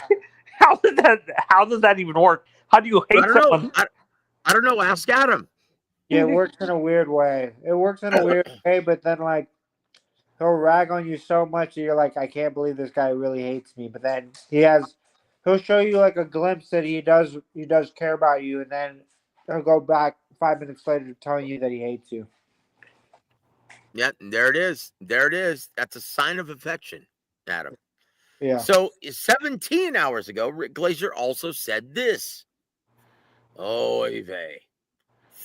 Friday night in Dallas suburb, the fiasco known as Mike Tyson Jake Paul takes place. Don't expect too much from Tyson, now at 58 years old. For those citing how good he looked in his exhibition with Roy Jones, that was a long time ago, November 2020. A lot has happened in the last 4 years to Tyson, including several medical situations that many are aware of. Jake Paul, besides being not much of anything in the real world of professional boxing, is still a 27-year-old in shape, active, and invigorated Those three things will be enough to beat a 2024 version of Mike Tyson, despite the 2-minute rounds favoring Tyson. Why am I writing this about a gimmicky fight that I despise? Because some of you are going to bet on it. At least now you know and can be armed with common sense when you're making your bet. Best regards if you do. Oh, Rick End quote. loves being the bearer of bad news, doesn't he? But Yep. he's Dude, he revels in that shit, man. Dude, he But- revels in that shit. And say dude, something. he'll say it and then he'll look at you and you go, I got him there, didn't I? I really got him there, didn't I? Oh Yeah. man, that's funny. God- but hey, God man, I bless gotta Rick. jump I off love for a little bit, man. It's almost bedtime here for the kids, so I gotta do the parental duties. If you're still on, by the time I get them down, I'll jump back on, man. But I'll be Yeah, I listening was in thinking. here on I was out. thinking I was gonna have to jump off too. Holy shit, are you serious? You guys Yeah, didn't leave dude. me here by my lonesome? Dude, Hey, you I'm have still Tony here. I'm still here. Oh, so are you saying you guys are going to leave me by my lonesome? No, I'm kidding. Tony, I love you, brother. But Come on, before I let's do go, it. Adam, I gotta ask you Yeah. something, man. Something Yes. important. Okay. What do you think of my car, man? You know, because if you didn't like it, I was gonna take it back, bro. You know. You fucking idiot! Who's such a fucking idiot? You gotta love good. boogie nights, guys. You gotta love boogie nights to understand. You gotta love boogie nights. Yep. And there I it was is. never a film big There fan it of is. Boogie. I liked the You movie, but fucking I was never a brother. huge fan. What? I was never a big fan of disco music. That's what it was. Oh yeah, well that was the Joseph, disco era mute for him. sure. Joseph, mute him. Yep. But Yep. I There it gotta is. go- Hey, gotta go- Tony, it was nice knowing you, my nephew. Yeah. Oh shit. So there goes G Funky, guys. And once again, guys, if you haven't already, please go subscribe to my brother G Funky. He's a great guy. And Tony, once again, dude, you're gonna be educated here, right? So, guys, at this time, we're currently extending our Roshi Tour 2025 fundraiser. And once again, I'd like to thank everyone who's contributed to the Roshi fundraiser. My brother Big Luke, SSP Diving, Derby, Derby Starling, as well as Affordable Dentures, as well as Gomez Law Firm, as well as Halftime Pizza. Yes, I said it. The Halftime Pizza is I back love on board. halftime. I love halftimes. Love Halftime, man. David and Monica, great people. And thank you once again for contributing to the fundraiser, Roshi, and also my brother Big Luke. Great guy, man. Yeah, no, let me finish what I don't like it because I like it because of the people in the movie, but I was never a fan of the disco music, that era of music. I like the actors in the movie in Boogie Nights, but I was never a fan of the soundtrack of the movie and stuff like that. Then look, Tony, nobody's perfect. That's all I'm gonna say. Yeah. Okay, nobody's perfect, right? Except Boogie So, Nights. yeah. Well, look, Boogie Nights is Boogie Nights. The best thing about the movie is the soundtrack. Well, and a naked Heather Graham. Yeah, I'll say that. Heather Band. No, Heather Graham. Heather Graham. Boy, she's fine. She's fine as wine, guys. So anyway, guys, at this time, we're going to take a little break, and we're going to decide if Adam Lopez is going to come back.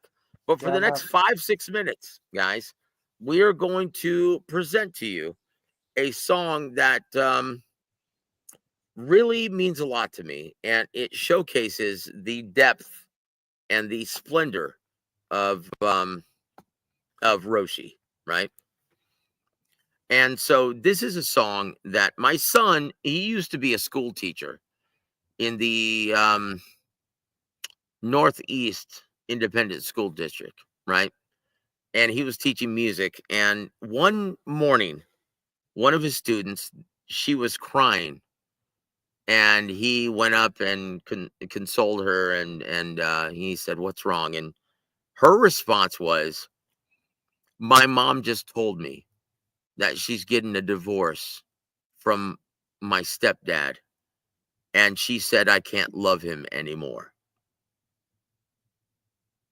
Did you guys hear that? Were you guys able to hear that? Yeah, heard it. She said, yeah, I'm so sad that my mom is getting a divorce from my stepdad. And she says that I can't love him anymore. And so he wrote a song about it. He was so touched and he was so hurt that he wrote a song about it. And so here it is, guys. This is called Greener Grass from Roshi. So, guys, if you can, please contribute. We want to get these guys on tour so the rest of America can experience the splendor and the majesty of my son's band, Roshi. If you guys want to contribute, it's hashtag or cashtag, whatever you want to call it, $ War a Week, WARAWEEK. Here it is, Greener Grass from Roshi.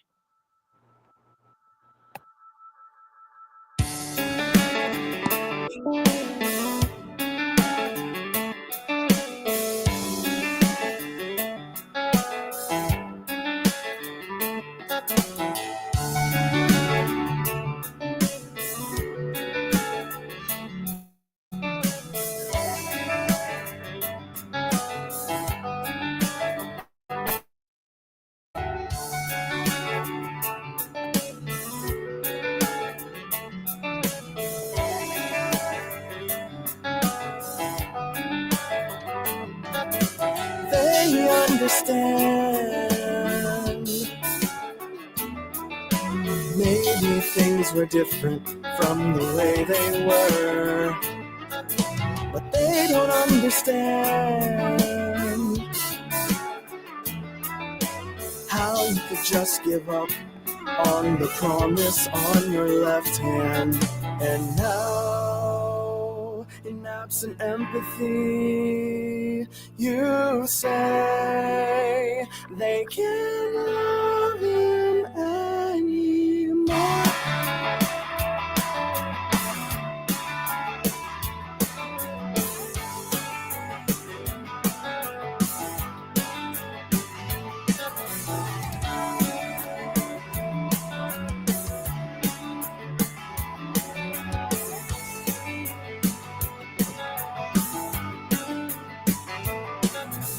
They just want to set sail like they used to. Adventures and fairy tall tales. Hey there, my brother. I'm still on the air.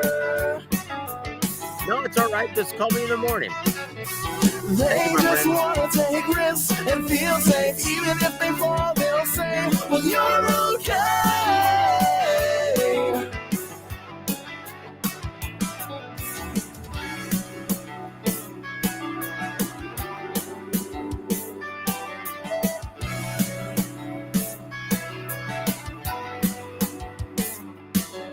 And now, in absent empathy, you say they can't love him anymore. I hate the way you react. Your feelings over mine, and I don't think you ever thought that he was like a dad. So what about the kids, even though they're older? So what about the kids? They're still brothers and sisters, and they're like, ooh, ooh,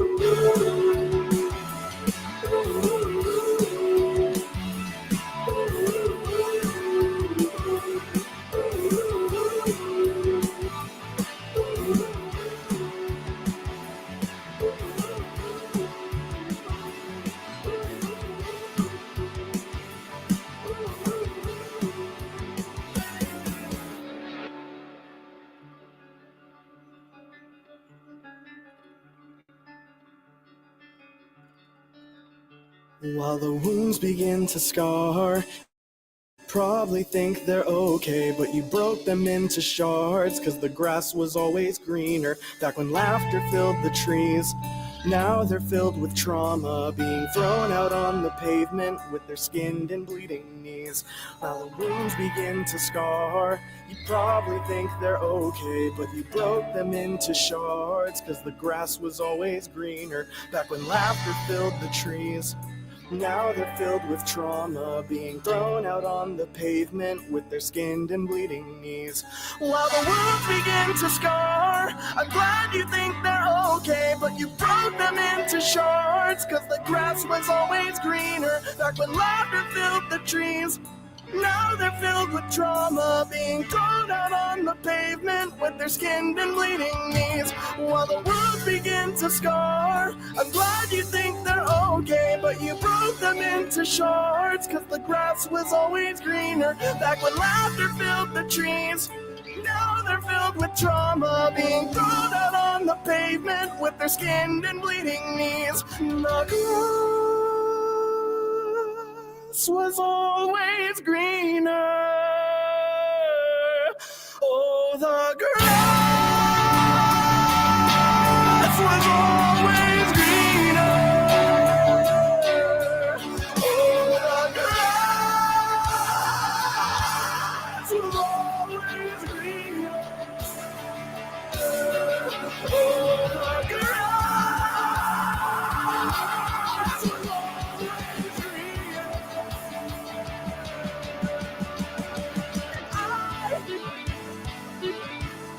I hate the way you react.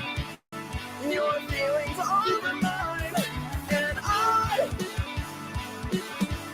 don't think you ever thought that he was like a dad. So what about the kids, even though they're older?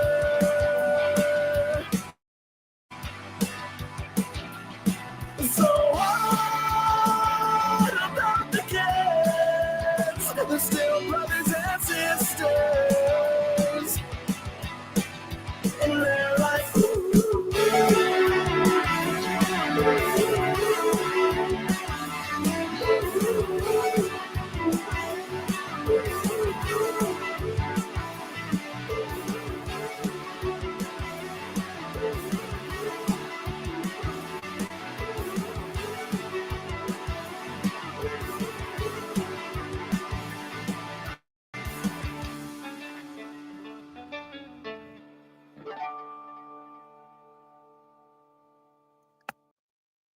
Guys, that was my son's band, Roshi. We're going to be putting them on tour.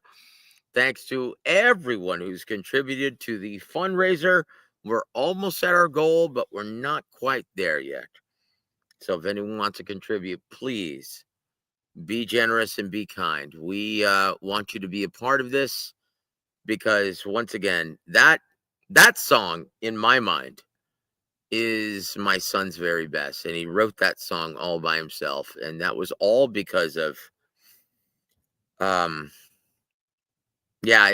one hits me in the heart because, man, I really feel for a lot of kids who come from broken homes, and that's why he wrote it, because of one of his. I feel like Casey Kasem now, and I'm doing a here's the letter.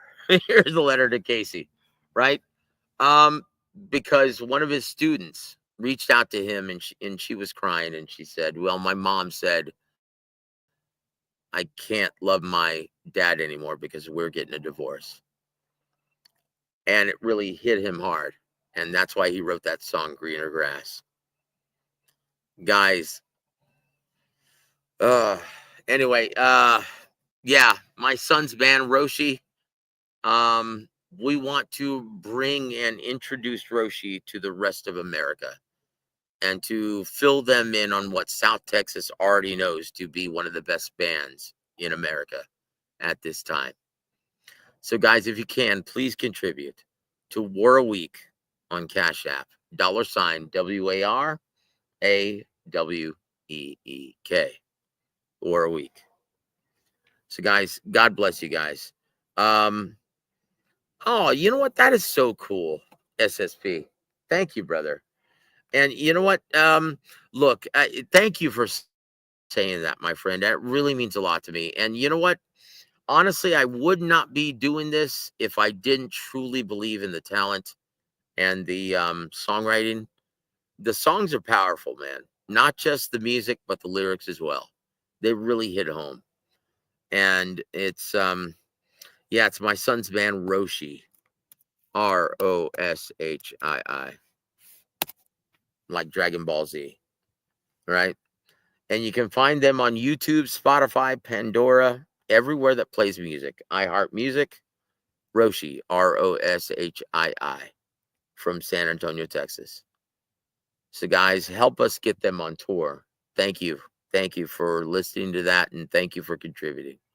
God bless all of you guys. Well, look, guys. I only have a couple minutes left, but I'm willing to stay on a little bit longer if you guys want to join me, and we can talk about whatever you guys want. Yeah. Like, honestly, thank you, SSP. I really appreciate that, brother, and thank you for contributing to their 2025 tour. Once again, I'd like to thank SSP Diving, as well as Big Luke, as well as Derby Starling, as well as Iceman John Scully, as well as Halftime Pizza, as well as Affordable Dentures, as well as Gomez Law Firm. Yeah. Pero, welcome to the show, sir. Good to see you, my friend. Yeah, guys, but thank you for everything, guys. And I want to thank also my brother Lee Cleveland for contributing, as well as my brother Jacob DeLeon. Thank you, sir. Thank you, guys. Yeah, this has been a long time coming. And they've been a band for, I guess, around 6 or 7 years now. Like, I think he started this band when he was like only 22 and 23. And he writes all of the material himself. And I'm so proud of him. And once again, I know he's my son, but honestly, if I really didn't believe in his music, I wouldn't be playing it for you guys, and I wouldn't be asking for your help to put him on tour if I didn't honestly believe that they had something, right? So there it is, guys. There it is. Thank you so much for listening to that. But guys, it looks like we're at the end of the road. We've been on the air for almost 2 hours. It's now 10 o'clock in Central Time, 11 Eastern. You know what? I'm going to play another song real quick while we're waiting for my brother G Funky to get back. Adam Lopez had to say goodnight because he's got an early day at the Postal Service. And I wanted to show you guys the majesty of Roshi, my son's band, live, right? And so I'm going to give you guys a snippet of how awesome they are live. They're so much fun.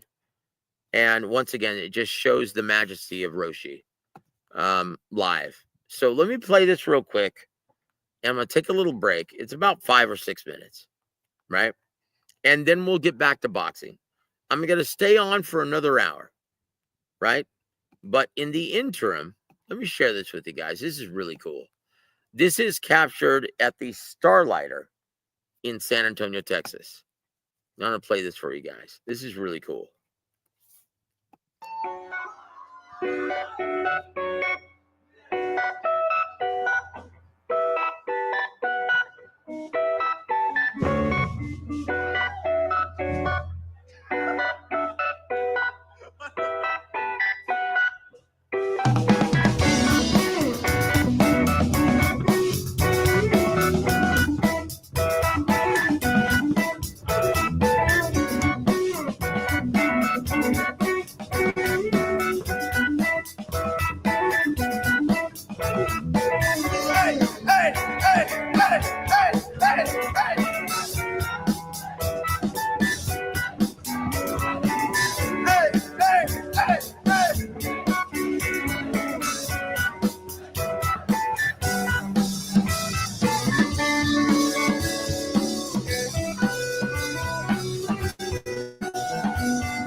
This is a love song. I'll be playing with these guys. The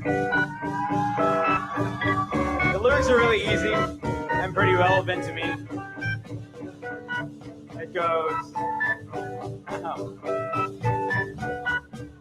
and we're all on a boat and it's leaving.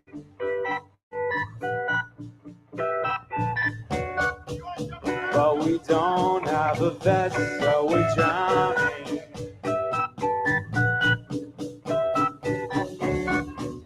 And we're all on a boat and it's leaving.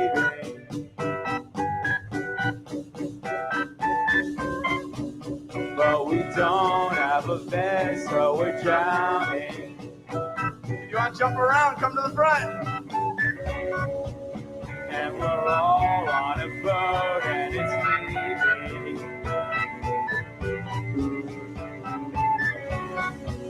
But we don't have a vest, so we're drowning.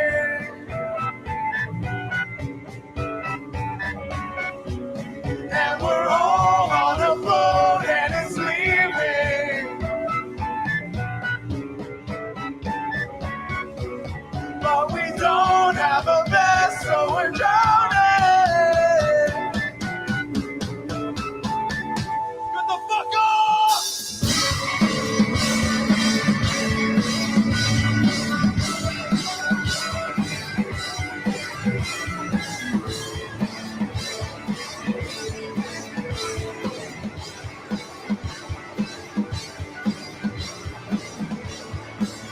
And we're all on a boat and it's leaving.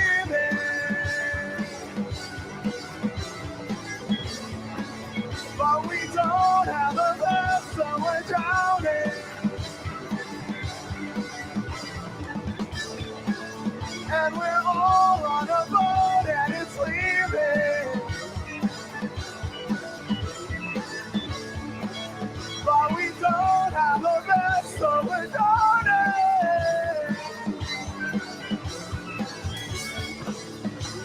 All on a boat and it's leaving.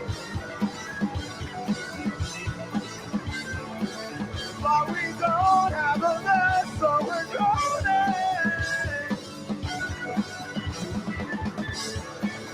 And we're all on a boat and it's leaving.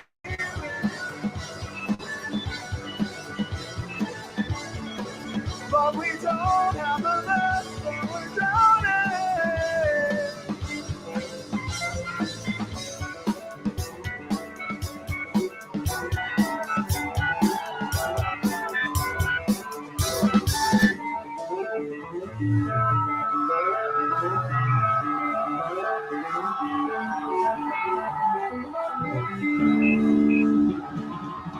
Thanks for that, Rising!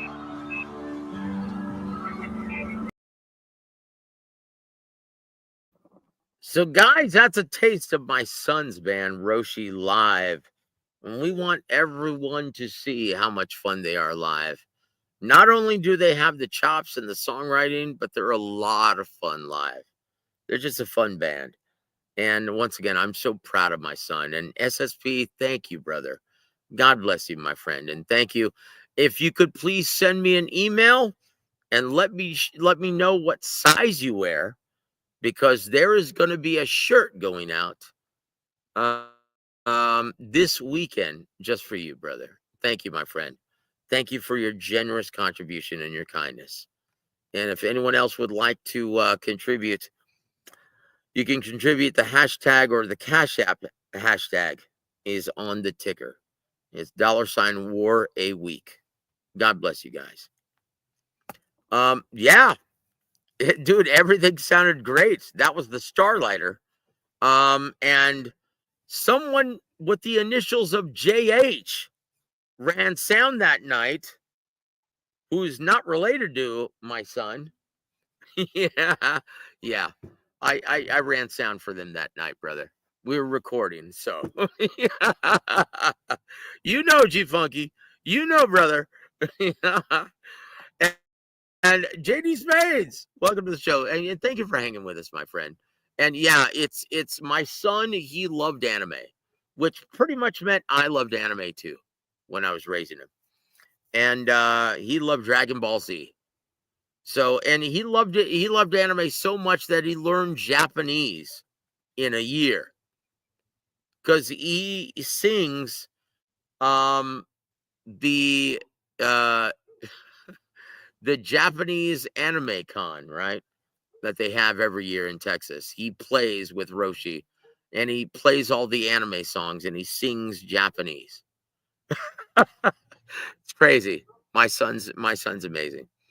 And so yeah, and so it's from Dragon Ball Z, Master Roshi, right?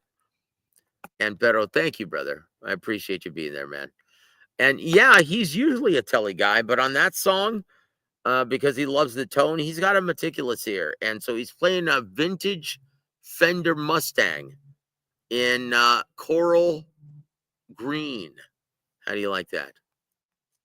And there it is. There it is. Yeah, I was running sound for him that night. Isn't that cool? So anyway, man. See, Jump Tube, I'm glad you asked, because we want to put him on tour next year with 2 signed big acts. And he's going to be playing halls that are very, very large. But we need to raise the funds. So we're almost there, thanks to the good people at Affordable Dentures, as well as Halftime Pizza, as well as Agama's Law Firm, as well as SSP Diving, Big Luke, Derby Stardom. Yeah, my brother Jacob DeLeon. And once again, man, if you guys want to contribute, it costs a lot of money to put an unsigned band on tour as the opening act to a lot of, well, several big bands. And so that's what we're trying to do, to get them that exposure so they could hopefully get signed, right? Oh, wow. Low clarity. Fun fact. That's awesome, man. I love that, man. That's great. So hold on. Before we move forward, once again, man, I since we're on that, I want to play a song from my my son, right? It would show you guys that I'm not just joshing. I'm not just gushing on my son. He actually knows fluent Japanese. So here's him singing Japanese. It's so cool. So if you guys, and this is a remake, and he made this just for fun, an album of him singing a bunch of anime covers, right? Oh, hold on. Let me see if I have this. This is a live recording.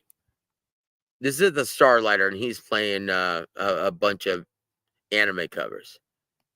But let's see. Hold on. Releases. Let's do this. I want to show you guys. I'm once again, I know I'm gushing, but I'm so proud of my son. He's so good.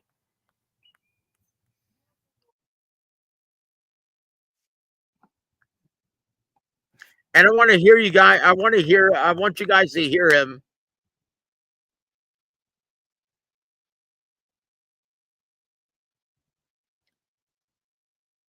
So this is him singing Japanese, right? And this is a song called Go, right? From an anime, right? And this is, I'm going to show you guys this. This is amazing. I'm so proud of my son.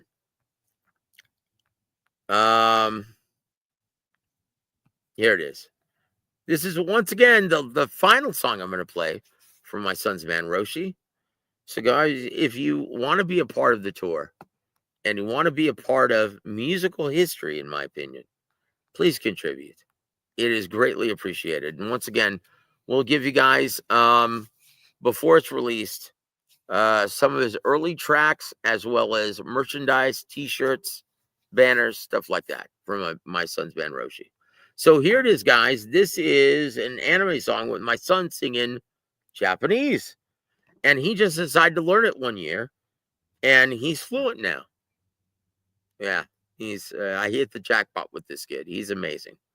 So this is my son, J.J. Herron, Joseph Jr., right?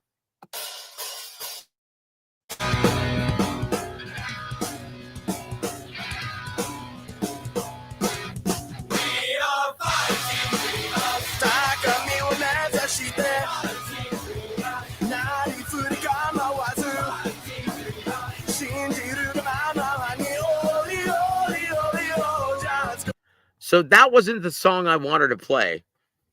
So I'm going to play this one instead. You are my friend. I know you know you man.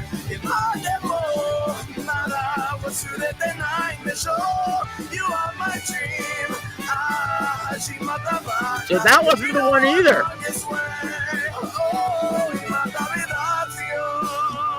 Every day, Konosaki shining day. Go on as a singing. It got us on a smile. Me on some of funny days. That made up the future. Me days that go back. Corren a dream of. I'll go the distance. Me heart is around the blue. Gonna come the starship. Go to a cycle. A forever dream. You are my friend. I know you know you, man. In my demo, nada, sooner than I may show. You are my dream. She in our longest way. Thank you, my friend. I know you know go. In my demo, nada, you are my dream. I need no go.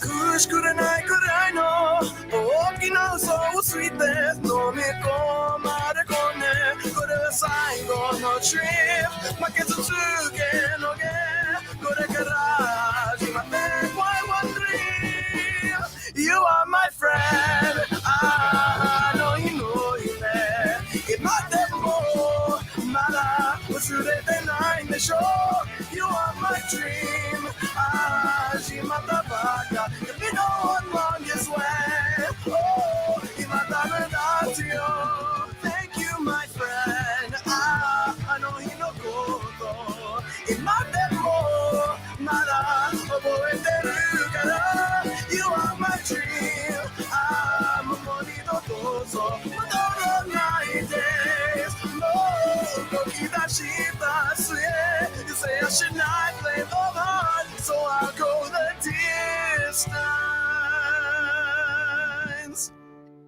Well, I tell you what, my son, man, my son is something else. You know what? I'm starting to get jealous now. I'm going to play some, hold on. I need to play some of myself playing live now because I'm getting kind of a complex because my son is so amazing. Oh, Chingal, you want to see Joseph playing live with?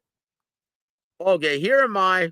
Here I am playing Saxon, Power and Glory. That's me on lead vocal and rhythm guitar. Oh my gosh, do you funky the Vapors turning Japanese?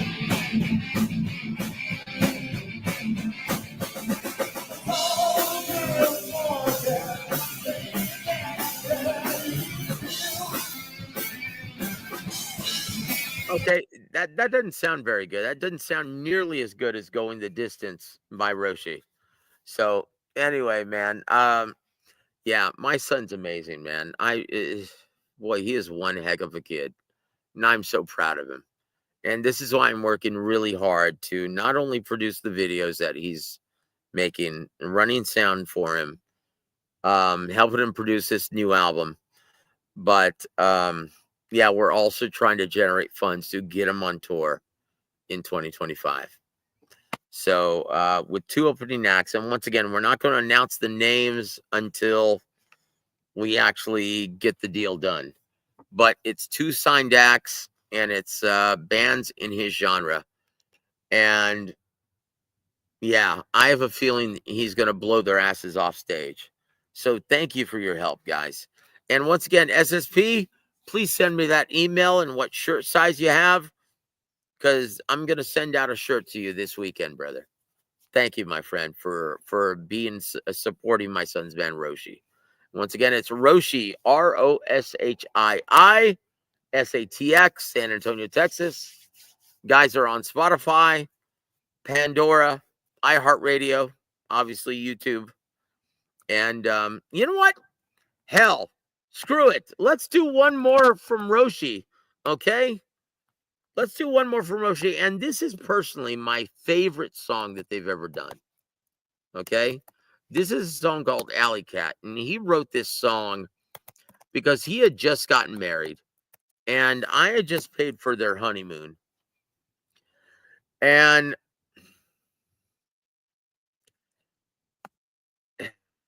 boy, I tell you what. And he was really struggling when they got out of college, and he just got married. And he was getting rejected. And he was he and his wife were they're both teachers, and they're both singers. They're both musicians. He and his lovely wife, Ashley. And I felt really bad for him because they were getting doors slammed in their face for a good year. And so he wrote a song about it, obviously. And this is called Alley Cat. And this is by far my favorite song that he's ever written. And it's so beautiful. In my opinion, now, guys, listen to the lyrics. Once again, it's so...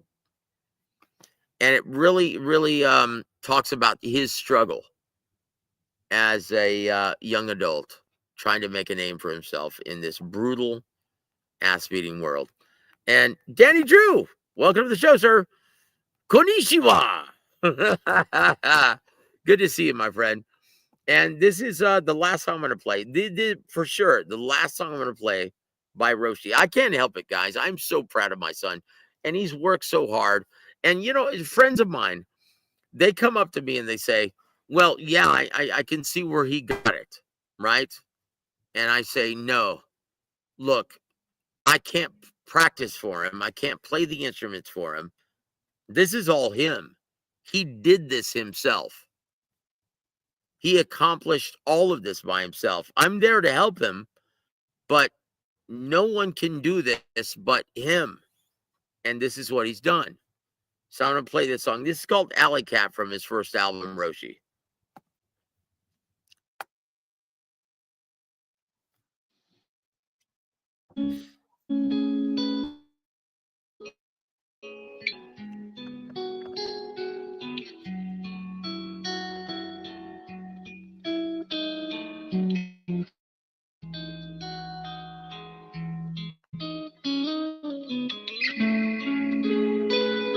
Welcome home, my darling.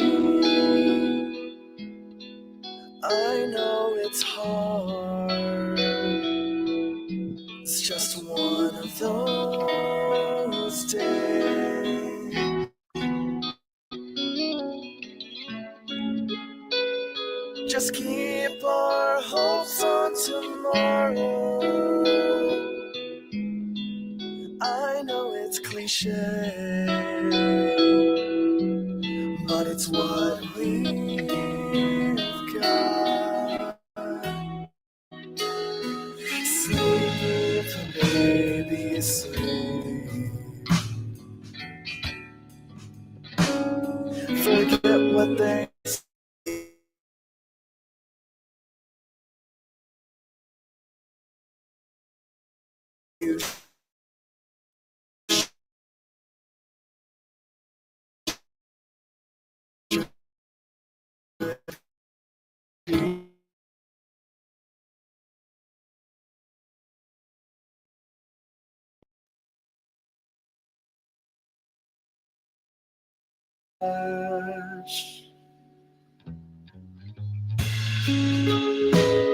Just look around and all you'll see, nothing's changed, battered and broken.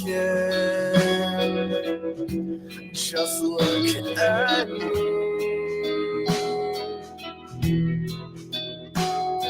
We claw and scrap and scrape our way to what they say should be our way, switching out the mask from the day to day, searching for reality in the virtually mundane. Your bumper sticker generation's just another stain. Slave away this slave. Forget what they said you should be.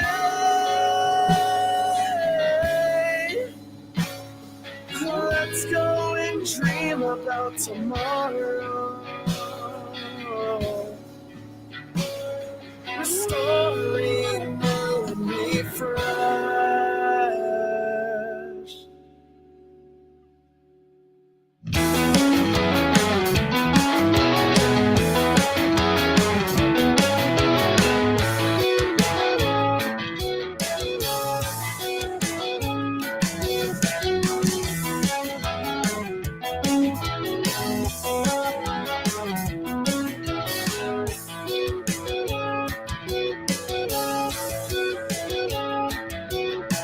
Hey there, turn around. How long have we waited? How long have we waited? Hey there, stupid. Have we been here all along? Oh, been here all along. Upside down, baby, upside down. I feel around with the twists and turns and have to show you where to go. Like upside down, baby, upside down. I feel around with the twists and turns and have to show you where to go. Like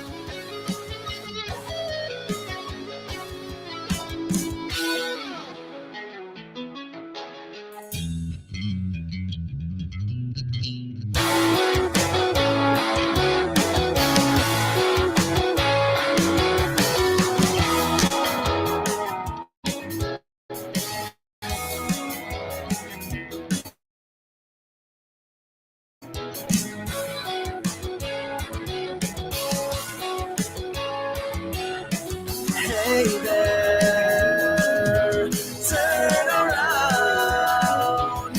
How long have we waited? How long have we waited? Hey there, stupid. Have we been here all along? Oh, been here all along. Upside down, baby, upside down. I feel around with the twists and turns and have to show you where to go. Like upside down, baby, upside down. I feel around with the twists and turns and have to show you where to go. Like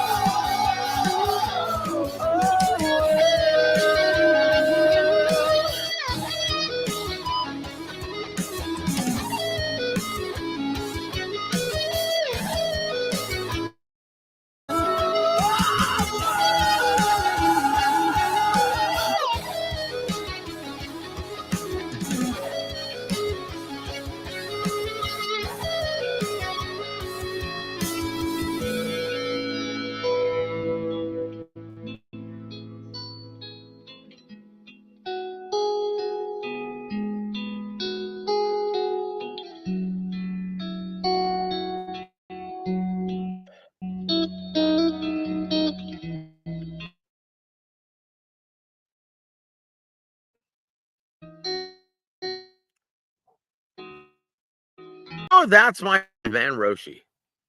Guys, well, look, I don't even feel like talking about boxing after this because I'm like overgushing with joy and fulfillment Like, honestly, my son's band is so awesome. So I'm gonna leave you with this, guys.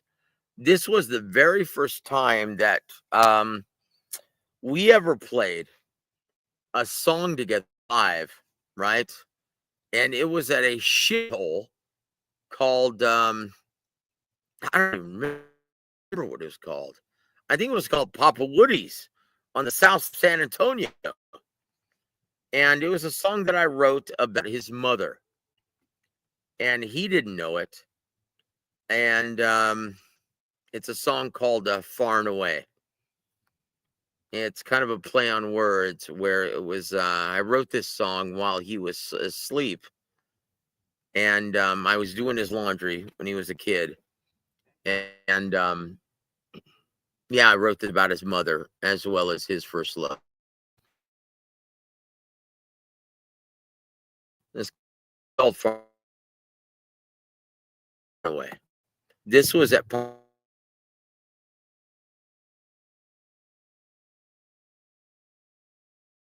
actually, I think this was the very first time he and I shared a beer together. So, guys, thank you so much for. God bless all of you guys, and let me know when you guys can see this. This was a song that I wrote, and he didn't know it at the time, but he's singing a song about his mother, and this is my sentiment to her, because we got a divorce when he was only 1, and I always thought that maybe I should have worked a lot harder to work things out. And so that's what this song is about. It's called Far and Away. I hope you guys like it.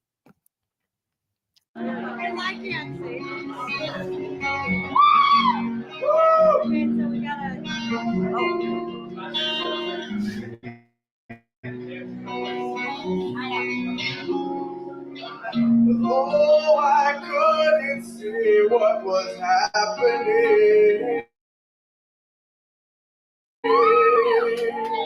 Yeah! You and I were drifting so far apart.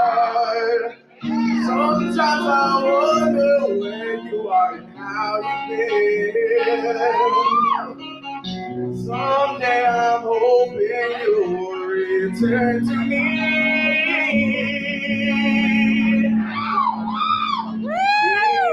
In my heart.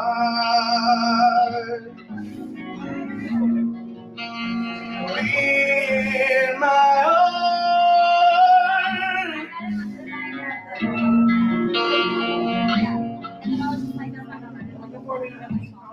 Oh, I can't believe what is happening. We used to love each other every day. Far and away, the best friend I ever had. Far and away, my heart. Now you're just so far and away from me.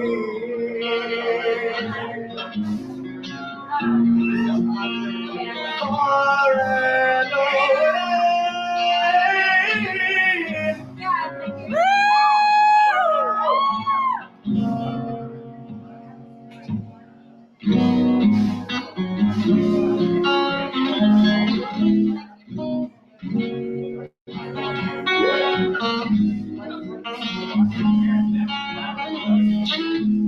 Hi, Joseph!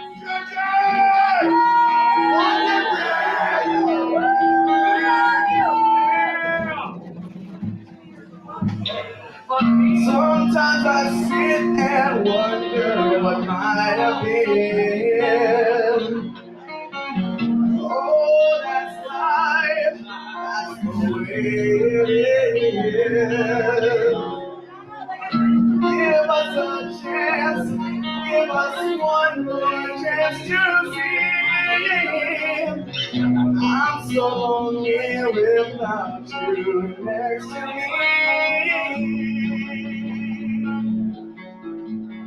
next to me.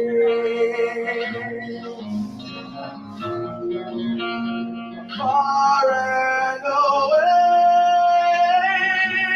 Bring it, JJ! So far away.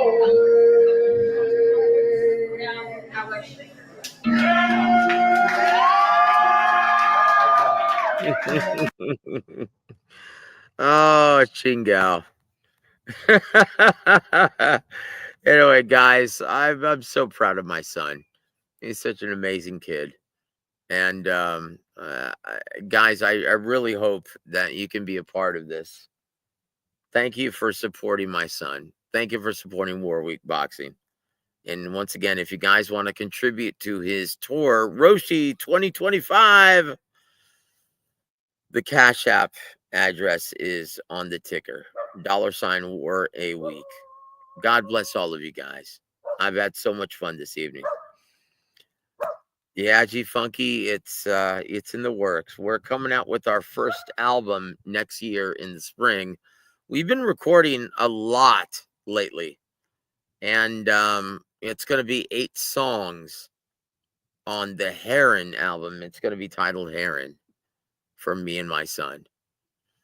We were thinking of just calling it Joseph Herron, but no, it's Herron. Joseph and JJ. And you know what? I'm so proud of him. And gosh, look at me, I'm gushing. And yeah, we're recording that song's on it. And you should hear the drum parts he came up with. Holy cow. My son's an amazing multi-instrumentalist. And yeah, once again, I'm so proud of him. How many times have I said that already? But guys, thank you for joining us tonight. And God bless all of you guys. And thank you once again for contributing and being as so kind and generous to my son's man, Roshi, Roshii. You can find him on Spotify, Pandora, iHeartMusic, YouTube, everywhere that plays music. Yeah. Anyway, God bless all of you guys. Have a wonderful evening. And tomorrow night, we're going to be featuring Thomas Triber from Saudi Arabia, my brother, Double T. So, guys, stay tuned for that. God bless all of you guys. Have a wonderful evening, everybody.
W.A.W. presents Big Time Boxing USA on War of Week Radio.